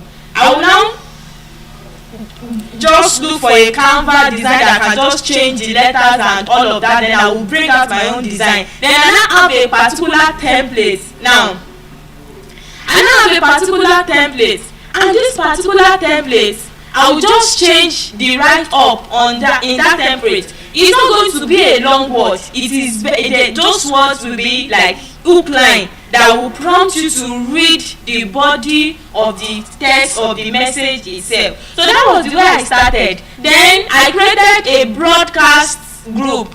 Then I start sending it out to my people. I will tell them repost for me. Some people will not repost. That's number one encouragement. Some people will see, they will not even do like they see anything. Some people enter my DM and was asking me, why are you doing this? But don't forget, I had conviction before I started, because I know that this is what I want to do. In the process of your becoming, my dear listeners, a time will come that you'll be tested by what you really said you want to venture into. And if you are not really convinced and you don't really have the true passion for it, you might not later become. Now, at that point in time, when I sent it out, I know that there are some people who do not like broadcast messages, right? But my own was, I felt like my own was not just the regular and the usual. I was sending it out to people, some of them will repost for me. Then it was later I realized that when some people were reposting for me, the other people will still repost as well. They are sending, some people were intentional as much that they send it to other group. Some people, like, they will post it on their status, another person will see it, screenshot it and still repost it. That was the way everything just started. And gradually people started seeing something that they had not seen before. I started developing the courage that even if you listen or you don't listen, I have made a choice. Even if you read it or you don't read it, I have made a choice. And myself, I was intentional with the type of content in words. Don't forget I said writing, and that was how I started. Actually, I was intentional. I was not just putting out anything. Sometimes I will send out something, some people will enter my DM and was like, this thing resonates with them. From there I begin to have joy that yes, that means I started doing something. If you are doing something and people cannot connect with it, check very well. So at that moment, some people will be like, this your earth content today is talking about me. They read it though. That's to tell you that okay, what I'm doing makes sense, even though it might be one person. Then the method I adopted was that I will post on Mondays and I will post on Friday. That was what I used to do at that time, and I was consistent. And while I started, I also did something that I want you to learn from it. I make inquiry. I ask questions. And when I mean I ask questions, I sat down with elders. Don't forget I told you that during the ASU strike, I went to a pharmacy store to go and learn the apprentice type of stuff and the likes. And someone like me initially, I don't like something like that. Even my parents do not really like that. You go and learn something. You understand? We don't have a different perspective actually, but I just forced myself into it, and I have to just subject myself to every kind of training I am going to get. Now, while I was there is this pharmacist that we have together with my boss and his wife. It's like they are learned, they really have an understanding of what they are doing. I have to walk up to them and tell them that this is what I want to be doing. Guess what? I was not discouraged by their response. They did not discourage me in any way. They received it, they encouraged me, but they gave me some necessary insights, and I was able to look into it as well. I sat down with elders, and that man, I can still remember some of his words today, and he told me that those people that you are looking at today, that they are great, they started from somewhere. And this particular word is still part of the statements that I will always remember, that still keep me going till today. Don't forget, I'm still in the process of becoming. Now, another lesson from there. Number one, I said you must have good people in your circle. Please, be noting it down because I might not remember, because I did not jot it down. And I will still get to a place where I'm still going to share some lessons with you. Number two, sit with elders. Like, make inquiry. Don't just say you want to venture into something. Ask people who have been there before you. Even if it's not that same particular field, that same particular thing that you want to do, there are some elders that we have idea, especially about things that are related to that thing that you want to do.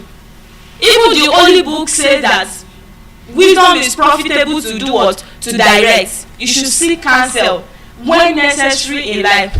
So sit with elders, because what Yoruba will say that nǹkan tí àgbàlagbà máa, nǹkan tí ọmọ kékeré rí tí ò lè rí àgbàlagbà máa rí.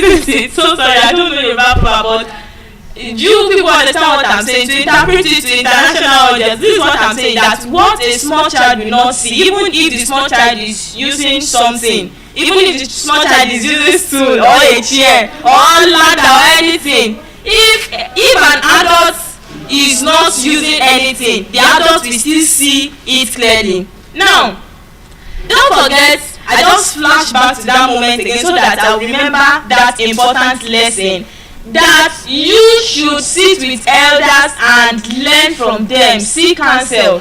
So at that moment, I had already started writing out to people.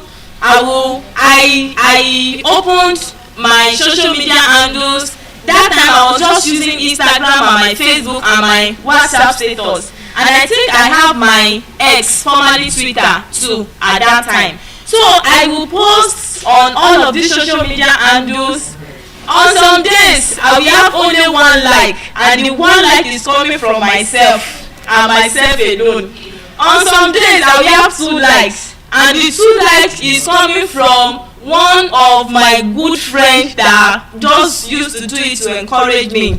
On some days, if my family members are fortunate to go on Instagram, they will like it. So my likes were coming from my friends and my family members most times. Some of them will not even see it like that. Now, I started calling myself, I gave myself a name to what I wanted to be doing, and that name started resonating with people. Like people started calling me that name. And when I got back to school, don't forget I was now in school. Then my departmental mate as well, they begin to come across some of these things. Now, another way I sat with the elders, I went to meet one of my lecturer. Now, this man is in the public health field. Like, he has done some projects with the WHO and some other health related stuff. And I realized that this man is somebody that I can learn from. Now, listen to me. When you have the privilege to walk up to people that you can really learn from, there are moments and there are times that you will be afraid. This man is actually a disciplinarian, very strict lecturer that you can't even dare try any nonsense with. And I just have this urge that if I go and meet this man, there is something I'm going to learn from him as well. Then, the day I went to meet him, I was not even prepared. Do you know what happened? While I stood in front of his office, it was two of my friends that pushed me inside. I was not even ready to go inside yet. Like, I was still scared. You know when you want to see somebody and you are still trying to compose yourself? I was still asking my friends, what will I say? Before I check back, they just pushed me inside just to show that, just go, just tell me whatever. And when I got to his office, I saw a different person. You know, when you already paid the lecturer to be strict that they can't even tolerate anything. And he greeted me, he offered me a seat, executive chair. At first I sat comfortably, but I did not forget myself. I was still kind of nervous. Then I explained myself to him. He said, that's a brilliant thing. That he has always wanted to do something like that, even when he was still an undergraduate, that he wants to raise awareness about public health, but he did not have the opportunity and all of that. Now, he educates me, he advised me on those things that I'm going to do and those things I should not do. And do you know that because I was able to discuss with him and met with him, he recommended me for a particular event. I think about 3 events that I cannot even forget. And this is a man that if you talk about him in the midst of other colleagues, they'll be like, he's very strict, all this and that. But I was able to gain that access and that opportunity. Now, that's another lesson that you can learn from there. If you don't try, you will still be having this mindset that it cannot work. Don't be afraid to try. Don't be afraid to be audacious. Yes, let me use that word. Because it was audacity that I had to just enter his office and just to say all of those things like that. And I want to tell you that the first public speaking that I had as an undergraduate came because I met this man, just because of this man's influence. And amidst Federal University now, you know how many we can be in the department. Amidst that number, I was recognized to represent the department, to speak, to represent the department during antimicrobial resistance week, and I was able to speak like that. My picture was on the flyer, people saw me and they were like, how do I get here? Number 1. Now, from there, I still kept on doing all of those things. I still had the passion. I was still writing my content, sending my flyers out to people. And at some point in time, that was how somebody just invited me again. I was like, come and talk to a particular people about health, and you know the joy that, yes, it's making sense already and the likes. Still in the process of becoming. And the very first project that I did, the very first outreach that I did, I put out flyer that I wanted to sensitize secondary school students. I was still an undergraduate. I think I was in my final years, but I said I'm going to do something before I leave this school. And I put out flyers, I put out my account details for people to support me, to support this project. That I want to do this, I want to do that. I had my budget, but it was not well structured.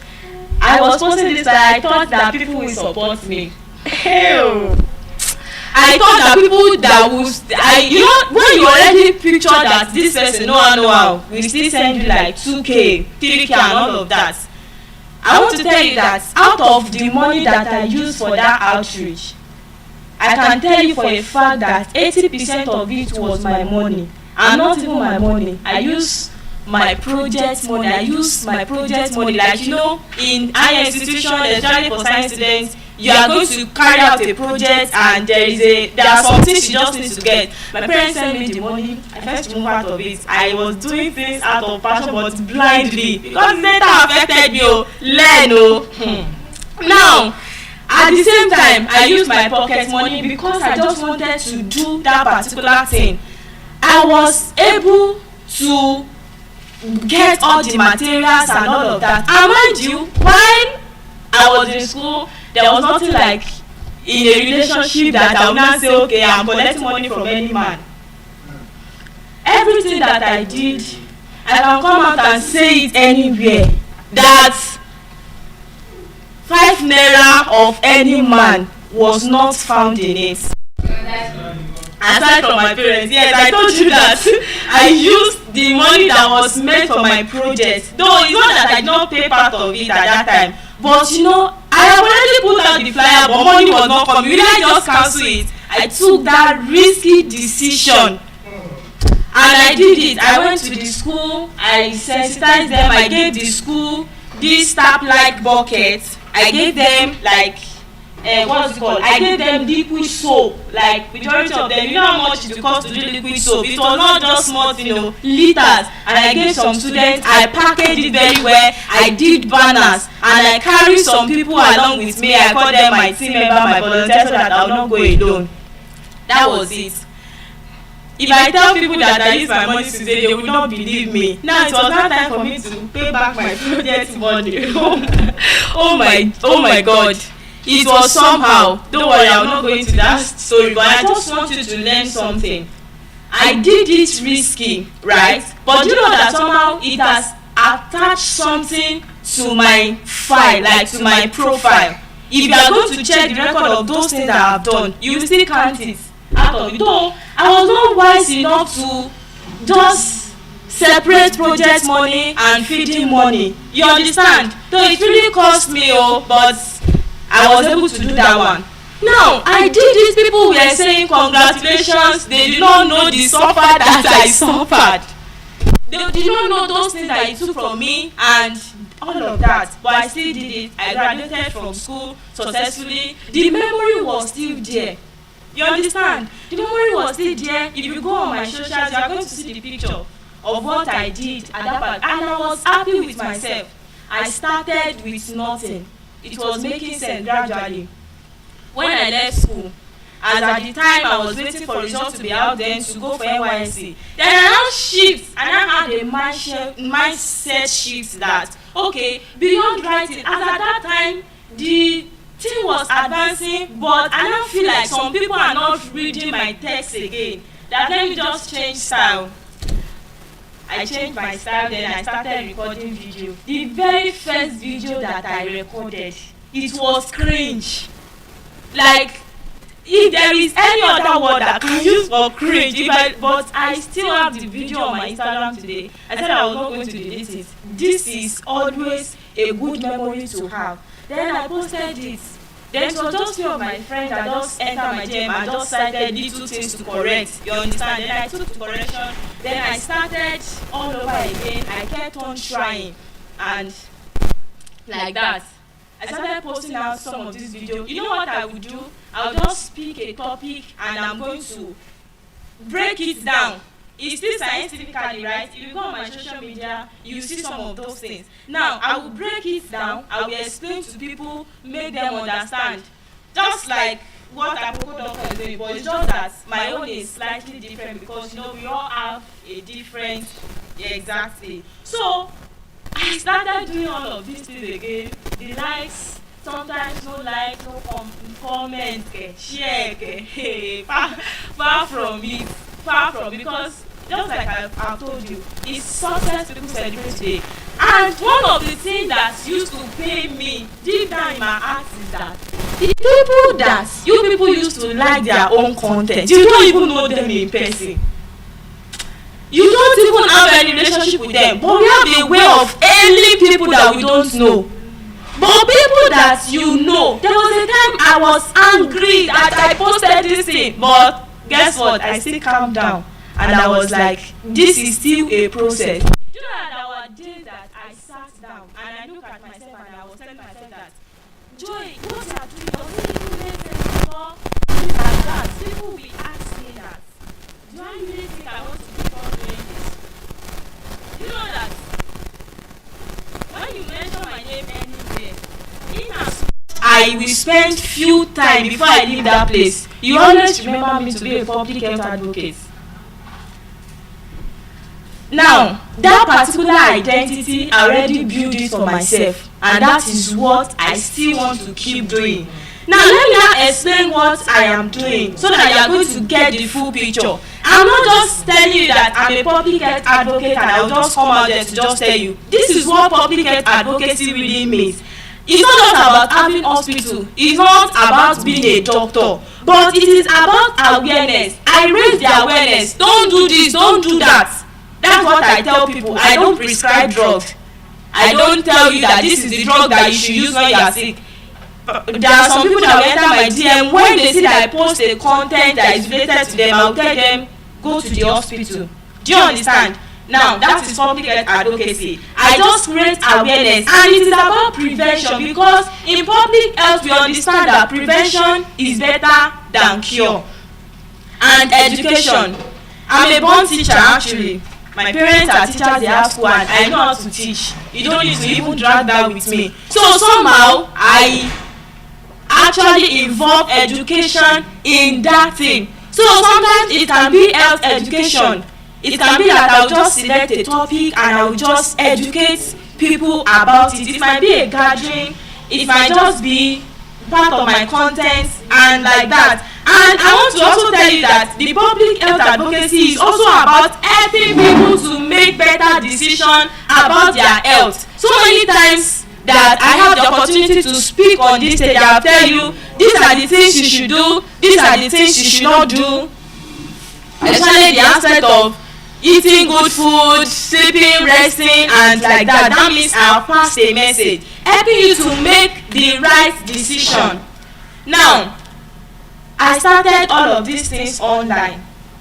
What started like 2 likes before is now growing. Sometimes I'll see 10 likes, I'll be happy. Sometimes I'll see 20, 30. And the very first time that my content had 100 likes, I sat down and I was like, wow.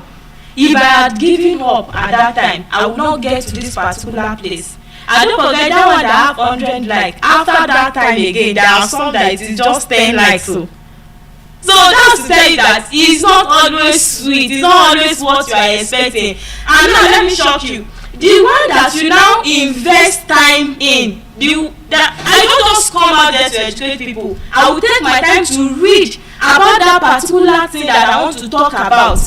Before I now come and face my camera and tell you that don't do this, don't do that, because one of the lessons that I learned while I sat with elders was that they told me that be very careful of the kind of things you are going to put out there, because people always have a way of going back to it. If you make mistake, you know, social media, they will drag you and everything you are doing is going to fall back to zero. So for you not to spoil your name and your brand, you must be very careful. Then I will make sure that I check everything very well before I send it out there. That's another lesson you should learn if you really want to go out there to educate and all of that. Now, that was how my journey into public health advocacy started. And I want to tell you for a fact that today I have stand in front of hundreds of persons to talk about this health. I have been invited for different programs to speak as a guest speaker. And because, yes, it's part of what I really wanted. I have seen people come to me and say, I want you to talk about this thing. And one of the favorite parts that I would love to invest more is the aspect of mental health. While we were here during the course of the 20 days of Eloquence, I've seen one of my colleagues that told me that you will be a good counselor. You see when you are talking all this and that, and I just smile, because that's what I've been doing. Like, it's part of what I've been doing, and I would really love to invest more in it, because sometimes I see youths that are carrying burden way more than them, and most of them do not even have people they are supposed to share things with, and they will be misled. Some of them, they will go into drug addiction. Some of them will end up doing things that they are not meant to do and destroying their own life like that. Now I want to also tell you that anyone